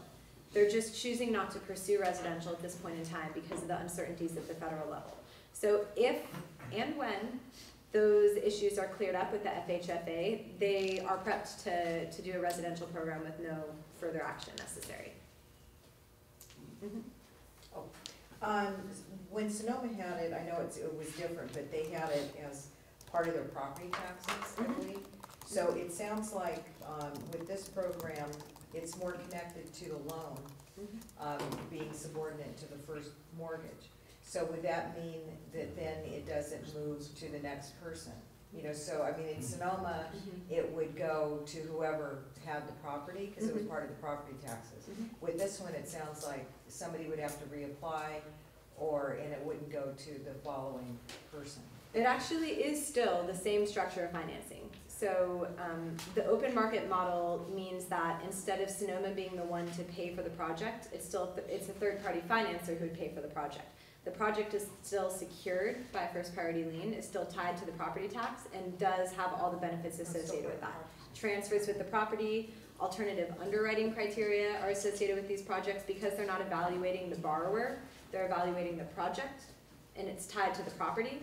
So it's okay for it to transfer from owner to owner because a lot of those characteristics that they use for evaluating the financing are still intact. Is that going to have to be something that the title companies would have to be aware of with a preliminary title report to make sure that it isn't, you know, removed? Yeah, that is one of the nuances that is clarified in the program administrative handbook, but it's pretty regular in PACE programs to have title searches to make sure that you're aware that the project applicant actually has the right to bring forward the property for subordination. Yeah. Is this something that is not available to the City of Richmond residents? This would be available to the City of Richmond residents, and in fact, the County of Contra Costa has already opted into the California First program. So City of Richmond could take action immediately if they wanted to. Irrespective of us? Irrespective of us. Because the staff report and the proposed resolution doesn't say anything about Richmond. That's a good point. This doesn't say anything about the city. Our good neighbor to the east. That's interesting. That's probably an error. Oh no, it's in the signature, but it's not actually in the resolution. Oh, it is. Okay, it's right there. Yeah. But that does bring me to another important point, which is next steps. Marin Energy Authority can't take action on behalf of the cities and counties to opt in. The cities and counties will actually have to take action on their own. So the next step associated with this, we would approve a resolution just generally providing support. It's more or less a rah-rah kind of a resolution. And we have been talking, we've actually talked to the Marin Managers Association, and we've been in communication with a few of the staffers and a few council members around the area. And the City of Novato is actually prepped to take leadership on this. So we've been working with the City of Novato to get information on the November 13th council agenda. So they're looking to move forward with that. County Marin would be next. In order to opt into the California First program for this region, for it to be available in the Marin County region, the county and a city need to take action basically before the end of this year so that we can be included in the phase 2 opt-in of the statewide program. After that point, they'll prepare validation actions to take the structure of the financing before bond counsel who can validate that it's good and sound and will uphold in the secondary market. At that point, any city who wants to can choose to opt in and they don't have to be on a timeline. But in order to make the phase 2 opt-in of the statewide program, we need at least the county and at least one city to take action. So it looks like we have the City of Novato prepped and we have been working with the county as well, and they're good to move forward with us as well. So we should be available with that. You're on our agenda. That's great. That's good news. Good That's action. That's good. And one point of clarification is that the reference to MEA serving as the regional liaison for the program is really something that would be offered to all cities and towns, including Richmond, to kind of serve as an intermediary between the city or town and the folks at California First, who are going to be doing a lot of a lot of the heavy lifting, but there's going to need to be some translation. Already we've been doing some assistance, quite a bit of assistance with helping to craft the staff report, helping to kind of modify the resolutions so that they fit with our local cities and towns. So we'd be offering those services to all of the member agencies on a continuing basis. Director You know, based on what you said about Contra Costa County, maybe this is irrelevant, but, it raises some other questions that I'll ask you later, but, probably this resolution needs to be wordsmithed a little bit. The second whereas talks about the following Marin communities, and it lists Richmond. And while I'd like to be in Marin, I don't think we can make that happen by a resolution. And then further down, under the therefore be it resolves. The actual resolution. Under the first one, it talks about each city within Marin County to opt into, and so you might want to just clarify that. But I guess the other thing, maybe I'll go ahead and ask this now. So if Contra Costa County has opted into this, does that mean that Richmond could participate right now, but that Richmond needs to opt into it also? And Richmond would need to pass a resolution establishing their special district boundaries as coterminous, but. And by the same token, does that mean that each city in Marin has to individually opt into it in order to participate? Ultimately, if you want the financing available within your city, at one point or another, you'll need to move forward with a resolution. Okay. So those are good points in terms of wordsmithing the resolution. So I have a question for you, Becky. So if you need the number of cities, can you send to each of our respective city managers the information they need so that we can, because there's not a lot of time left to get on people's agendas. This is November and not a lot happens the second half of December. So there's like 1 or 2 meetings left for all of us this year to make this happen. So if you need this to happen this quickly, we need some information sent to our respective city managers. That'll help. Sure, so 2 points of clarification, one of which is that the time sensitivity only relates to one city in the county. And so we have worked out, we're on the Novato agenda, and we've been working with the county Marin, so everybody else should be able to move forward at their leisure. They're if not there is a reliable, desire. no. Well, there is that, so. All right, well, but even if there's not a rush this year, then at least help us by getting the information to our city managers, because there's always at least at the small cities, there's some sort of lead time to get on the agendas. Yeah, that makes sense. So And we have actually, we did pitch to the Marin Managers Association and brought along with us the supporting materials that they might need to move forward with this. But we're happy to follow up directly with the city managers. I'd suggest, just because they have full agendas, send it to them and copy each director for the respective city so that we can then spur the city manager, and that will help make that happen. And send us a copy, of what you send them. Exactly. So we, or at least. Let me mention, I have to actually leave to pick up my daughter at the airport, but I don't know, looking at the resolution, I may be ahead of ourselves, but since I have to leave. The paragraph 1 is a meaningless thing. The board hereby voices its support, which is kind of a funny thing, that the county, Marin, and city should pass. I mean, voices its support is, I don't understand exactly what that is intended to say. Yeah, the purpose, would you like me to respond? Well, I suppose what you want to say is the board supports the cities and counties, the board urges the cities and counties, the boards. Encourages. I mean, but is any of that really, is that number 1 really, is it really do anything? Yeah, I think what it does is it provides some leadership and some comfort to the jurisdictions within our area that we are there to serve as a liaison, and that our board has directed staff to serve in that capacity. So it means that if a city or town or the county wants to go forward with adopting a resolution, which is more of a legal requirement to have the program go forward in your community. Well, I'd rather see language other than hereby voices its support. I don't know, hereby supports, hereby urges, hereby. Yeah, I think that's a fair edit as well. So hereby urges the county Marin, cities within Marin County. But saying encourages. Yeah, we're just plain supports. Hereby urges. Supports. the Just supports. Okay, so that that's fine. Well, that isn't really grammatically, that's not Well, great. you understand what I mean, Yeah. so. Encourages would be better. We always understand what you mean, Ken. No, okay, so I would say encourages. Yeah, okay. Yeah. All right. I like that. Executive decision. And you also need to, per Director Bud, so the board hereby encourages the county of Marin and each city within Marin County as well, and the city of Richmond to opt into the et cetera, right? Yeah, we could just say within MEA jurisdiction. You guys get the idea, I'm sure you can figure it out.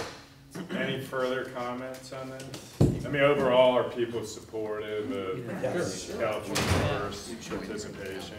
Okay. Barbara? Do that.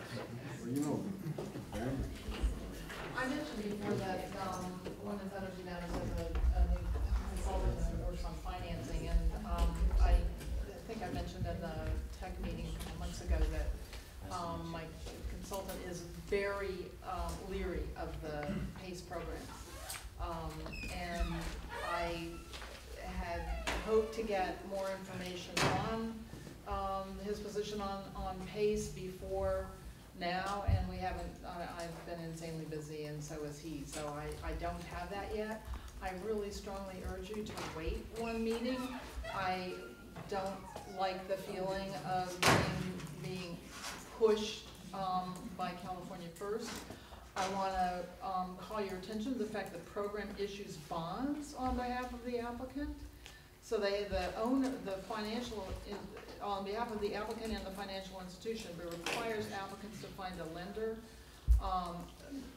I think that MEA, while we may not be, liable for this, we could get a black eye from it. I mean, I know there's a lot of people around the state and probably even around the country who are really interested in PACE. What I heard from this, my consultant, would scare me, and I'm kind of shocked that Novato, which was so risk averse, is going forward on this. Well, it's on our agenda. Yeah, well, anyway, I really strongly urge the board to put it off one month. That's, we'll still be able to make it in by the end of the year. And I wish I could tell you more. I don't have that much information, but as Becky mentioned, there are certainly a lot of major questions out there, and one of the things that he said is that the commercial properties that have gone ahead with PACE are companies that basically don't have a mortgage. So they can go ahead with PACE, they can go get a loan. But if you have a mortgage, he also warned that this, clause that they're saying, while the mortgage holder that can waive the requirement, and you get them involved by saying they can provide the loan.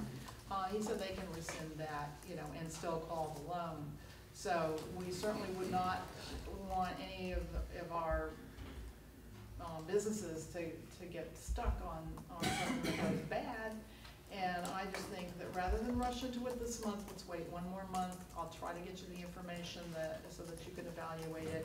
Because there's very few people who are willing to stand up and talk about PACE, because it has very high-level friends in California political circles. But there is a scam involved from some of the folks who put this program together that I'm very, very concerned about.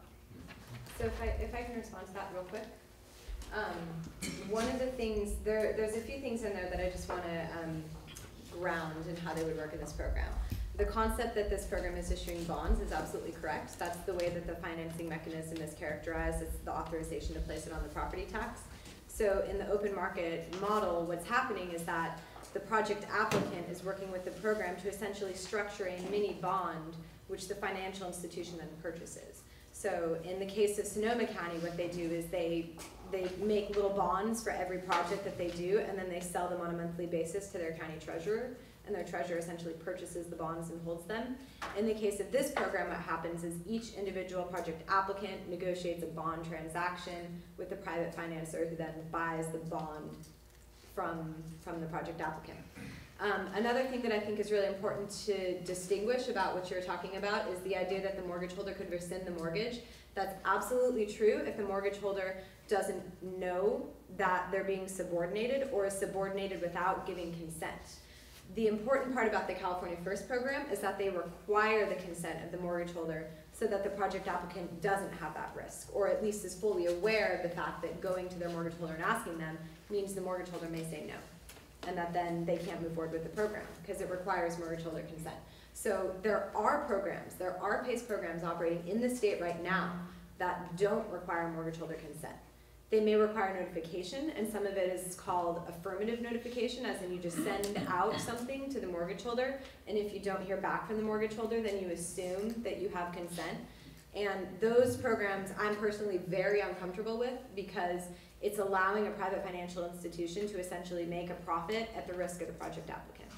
So I think it's a very good point to keep in mind, and there are some programs happening right now that aren't very scrupulous. The fact that this program is backed with the statewide partner, California Communities, is working in conjunction with the third-party renewable funding. And the folks who are involved, one of the main founders of renewable funding is Cisco DeVries, who's actually working for Mayor Tom Bates in the city of Berkeley and actually came up with the concept of PACE programs initially too. So there is some good sort of public agency representation with the California First program, which also helps bring a little bit more comfort with them than some of the other models which are completely driven by private financial institutions. So, but I would be happy to connect with you well, too. Renewable funding is really the source of a lot of the problems that Mike Consultant is concerned about. So it is, but it's very heavily politically connected. I would just advise you to wait a month, because he also said that, even though they get consent, that isn't necessarily gonna stand up. So that's a problem. We're to understand the county is in support of this, is that correct? And Kate, is the county concerned about any of these issues that Barbara brought up? Well, Don, you should probably talk about conversations you've had with Matthew. Yeah, I've met with Matthew on this on a number of times, and the county is very supportive of going forward with this program. I think that, first of all, there's been a lot of discussion about this program, many opportunities for input, public input, and jurisdictions to provide input at our executive committee meetings, and then in our loop outs to the city managers, and some of the one-on-one meetings, including the meetings with Matthew. I think what to sum up why there's interest in moving forward is, not letting the perfect be the enemy of the good. We have, I think we've endeavored over the last 2 years to find a perfect PACE program, a perfect PACE option, and it doesn't exist. We've looked high and low, and we've even tried to think of how we could create one ourselves without too much of a pull on the agency's resources, and we haven't been able to do that. This program isn't perfect, and I think we're clear on what the imperfections are, but it's a good step forward, and most importantly, it doesn't preclude us from taking other actions later that we could perceive to be better when resources allow and we don't face the legal constraints that currently exist. So, it's not sufficiently imperfect that we would get a black eye if we support it? Yeah, we feel quite confident that it has enough support throughout. It's been vetted through 18 jurisdictions have joined already to date throughout the state. So it's been very thoroughly vetted by a lot of different institutions, and we've thoroughly vetted it internally with folks from looking at it from a lot of different angles. So we're comfortable that it doesn't put us in a risky position in any way, but it does provide an opportunity. I think what's important to keep in mind though with this program is it's not going to achieve significant results right away. And that's one of the reasons why it's not perfect. We will be very pleased if we see 3 or 4 applicants in the first year. So I think we need to be clear that those are the expectations to pass along to our communities. This is not the PACE program that launched in Sonoma and had such tremendous success and participation initially. It's simply, there are too many constraints that will limit the size of the program at the beginning, but it is a first step, and as those constraints diminish over time, we'll be able to build a more robust program. And regarding these constraints, there's nothing, I shouldn't say there's nothing, but over time, I assume that we will eventually be able to move to a residential based program. Because last time I checked, that's only maybe 98% of our market. I think, yeah, that depends what happens with the federal level in this program, but it doesn't preclude us from doing what Sonoma's doing and just charging forth into the residential model anyway on our own dime if we wanted to. Well, I just mentioned to my fellow directors that last time I checked, Marin's pretty much a bedroom community with lots of houses, and ultimately, I would think that our goal of promoting energy efficiency and opportunity for people to get solar panels on their roofs, we need to get a residential component to this, if not now, at some point in the near term future. May I just say a couple of last things. One is that this would be the first bond that MEA is associated with. I want our initial bond to be a roaring success. What happened in Sonoma when it first launched was before the feds said you can't do this. And this, as I mentioned before, this has such a high level of political grease. Barbara, wasn't that was residential? No, this is both residential and commercial. That but this is so politically hot potato, that's why you haven't heard any opposing voices. The person that I've talked to is actually working on the financing committee. Most of his recommendations for the financing pilot were accepted. He knows what he's doing, and he knows that there's a major, major problem with this program. I wish I could describe to you more of what it is. I promise you, I will get that information to you in the next month. I just couldn't do it before. Barbara, do you think those issues are gonna be resolved? No, they're not gonna be resolved. I mean, there isn't, having. So what will you come back and tell us? They have been resolved and Well, the mortgage, the question, the fundamental question is whether, banks are gonna allow somebody else to be, to come in front of them on mortgages. It's just In not this gonna program, happen. they ask for them by going in subordinate, so it's not happening unless you ask the bank to do it, so it solves that problem. But it's moving. But that doesn't necessarily stand up. So anyway, I promise you I can get you information. I know that there is some information that you would really want to know if you would take a month to listen for it. That's what I'm offering. One thing I wanted to respond to is the idea that we need to provide options for the residential market. And while the PACE issues are being worked out at the federal level, we are trying to move forward with other options such as the on-bill repayment model. We're negotiating with a financial institution as to whether or not they have an appetite for allowing the debt to transfer from property to property and essentially be tied to the meter instead of individual borrowers.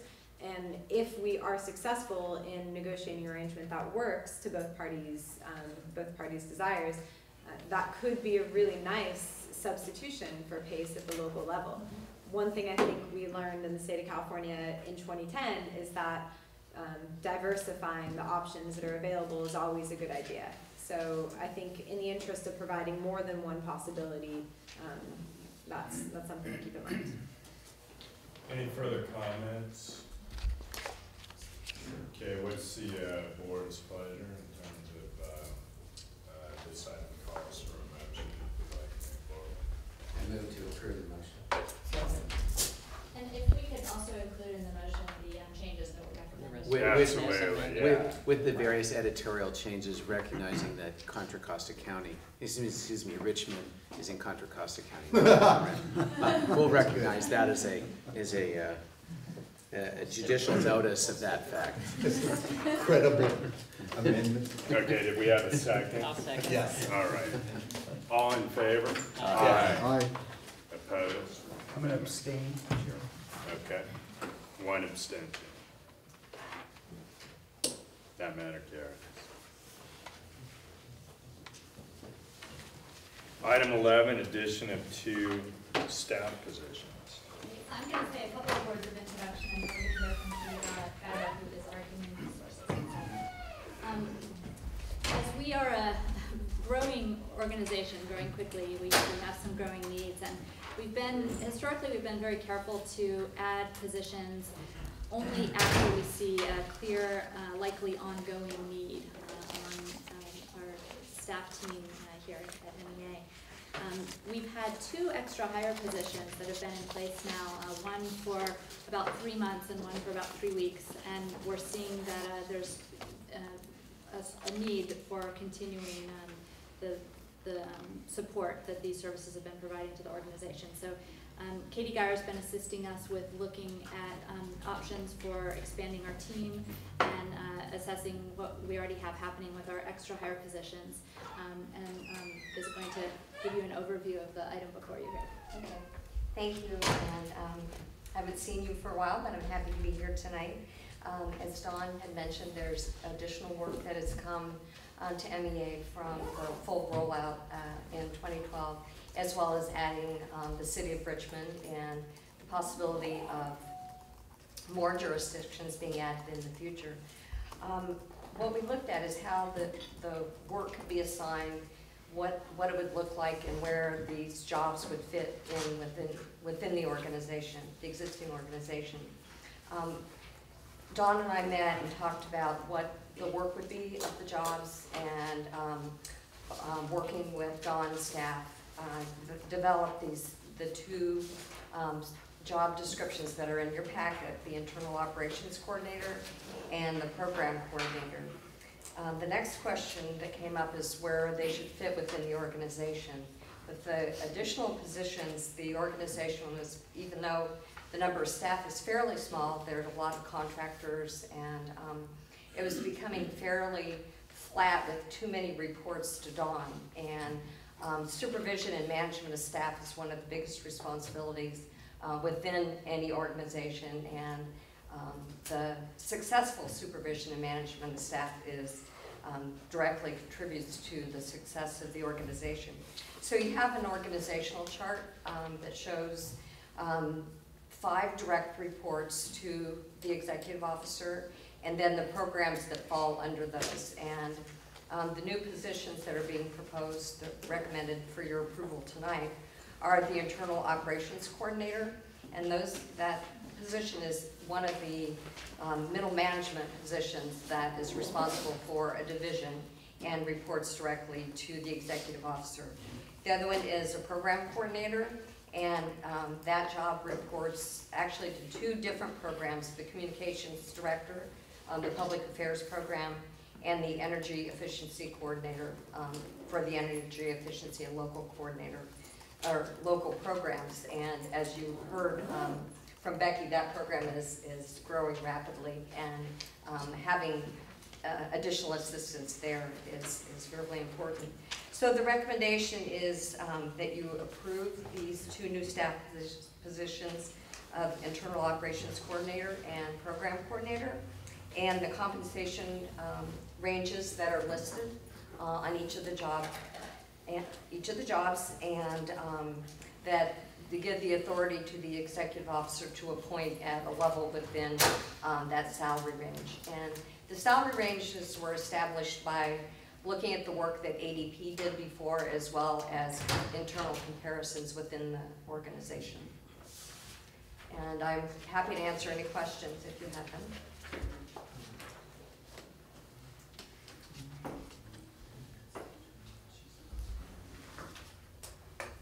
Have these positions, are the 2 new staff members these positions, or?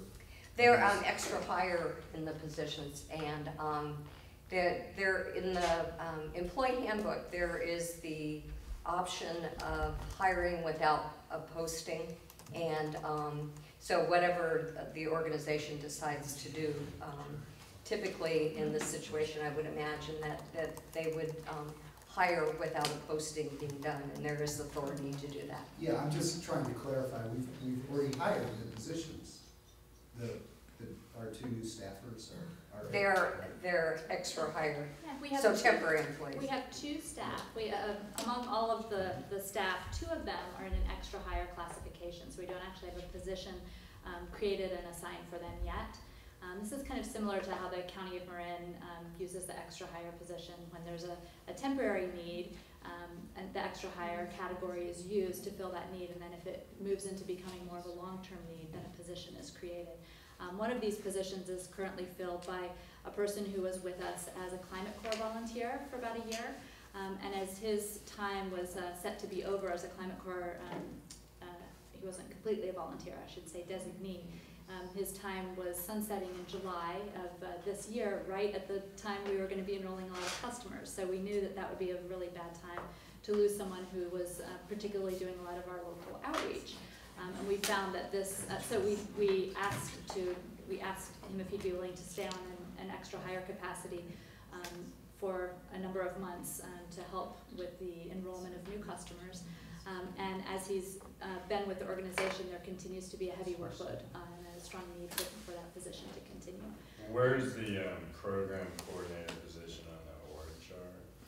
It fits, there are two places where you'll see it. So it's the name, this might help, is Raphael Silverblatt. So you'll see him under local programs. So he's working with Becky on launching the energy efficiency program. And then you'll also see him under the communications director because he's doing a lot of help with outreach.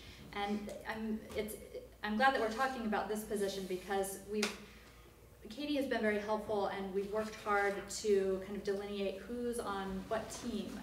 Raphael is the only staff member who currently is in more than one group.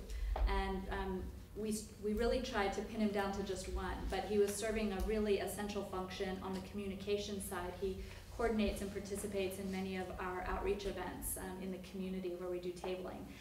He's also overseen the work of our new Climate Corps volunteer, Alex, who's also with us today, who's doing a lot of our Richmond outreach, a lot of the same work that we've been doing in Marin, but now taking it to Richmond. So Raphael is helping to coordinate that. So that's a very strong communications function. He's also supporting Becky in her efforts around energy efficiency because, as you can see, Becky has a very big job, a lot of tasks on her plate. And so having some support, particularly with someone who already has inroads in the community, is really valuable. And having Raphael work a little bit in each of these camps is also helpful because there are peaks and valleys in each area. And so when there's a lot going on the energy efficiency front, he can really devote up to full-time on a week or two basis for that, and then shift gears and help backfill on the communication side. So currently he is listed in both places. Over time, as we grow, we will likely have a full-time need in each area, and we'll fill that with another person in the future. And Dawn, if we add these two positions, how many total employees does the organization have? 12. 12, with the two new ones? Yes. And do we see, do you have an anticipation of what the total employees will become with Richmond rolling out as customers next year? Yeah, that's a great question. I think that we have historically been very conservative in our hiring, and if you go back and look at every budget report for the last 2 years, you'll see a sentence there that says, we've been under budget because of hiring delays and conservative growth on the employee front. So we don't want to jump to any conclusions and say, okay, by June we know we're going to need this many people. We like to see what the need is, make sure that it's there, and then create the position to fit that need. Our business plan, which I'll bring up because our business plan has had kind of an uncanny ability to be accurate and to play out. And our projection under the business plan was that we would need about 20.1 full-time staff at full rollout. I think that some of the work that we have ongoing for the agency is still being done by external consultants. And in some cases, that's the right way to do it because we don't need a full-time person necessarily at a certain level of expertise. We might need only a 20% time person with a high level of expertise, and then maybe another 20% of someone that's has a different expertise. And so, if we were to convert all of our consulting positions into full-time positions, I think we would be around 20 staff, maybe a little bit higher. Over time, we will be transitioning some of our consulting work into in-house positions, particularly around scheduling and more of our resource management functions.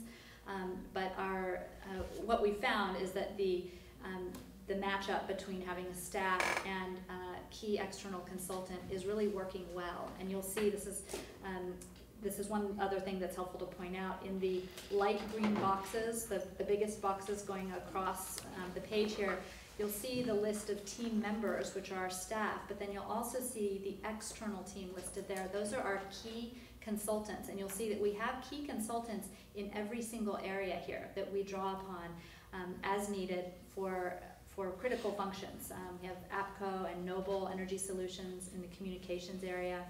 In energy efficiency, we're working with AEA and Marin City CDC. In internal operations, we are using Katie Geyer, Maher Accounting, Prime Mover, a couple of others there. In our resource coordinator area, we have John and Kirby providing consulting services to us at a very high percentage of their time is devoted to that. And then on the legal side, we have regulatory legal support through Douglas Lydell and others. So that really supports the internal staff team that we have and has worked well for us. So the answer is we're at 12. The business plan calls it 20, but we may not quite go that high because we have such good external partners. Is that what that meant? Yeah, I anticipate, to give you a more clear answer, sorry about that. Okay. I went on a tangent there. Okay. That's good, I got it. No, but I do have a more specific answer. I do expect that by next spring, we may have a need for 2 additional positions. I do foresee a need for some additional community outreach in Richmond potentially, and we may need some more support in the resource area. Thank you. I just want to clarify, follow up. So essentially, it's the same number of employees, they now have an official job title, an official position. Exactly. Okay, thank you. And I prefer outside consultants. I prefer keeping the overhead and benefits down. Anytime you can have an independent contractor or consultant, I support that wholeheartedly. I mean, there is one new position being filled with Emily. Right, Emily is extra hire right now, so she's been, came on to assist us with internal operations coordination. So she is currently part of that 12, but both her position and Raphael's position would be classified as a position with MEA. Now, it's worth mentioning, and Katie will want me to mention, that we are an at-will employer, so that doesn't mean that any of our employees have assurances that they will always be an employee in that position. But the position will exist because it's been authorized by the board. At this time, we don't have a position in existence for the internal operations and for the program coordinator. So we will be creating those positions, and if at any time the folks working in those positions no longer are with us, they could be filled without coming back to the board. So what you're approving is a position that will remain with the agency. So then the mid-level position that is unfilled right now is resource coordinator. Sure. What's your thinking on that? Yeah, that is a position that your board created last fall. It was in November of 2011 that position was created. We knew at the time that we would not need to fill it immediately, but we were speculating that it might be necessary to fill in February or March of next year around the time of our open season process. And we were able to delay hiring in that position, primarily because we had a lot of support from our external consultants, and we were still at a pretty modest level of contracts in place that needed to be managed, and negotiations with counterparties was manageable at that time. We've seen a real increase in that activity and a much higher need for support in this area. So we actually opened a recruitment for this position about 3 weeks ago. We've received quite a few resumes, a couple that look like a good fit, and we're actually going to be interviewing for that position. So we expect that we may be able to fill that position in the next month or 2. But no action is needed on that. Okay. Any Any further questions for Don? Comments, members of the public? Okay, and you're looking for a motion, Don? I'll move it. Second. All in favor? Aye. Right, opposed, that matter carries. Thank you. Okay. Thanks. Item 12, board and staff matters. See none?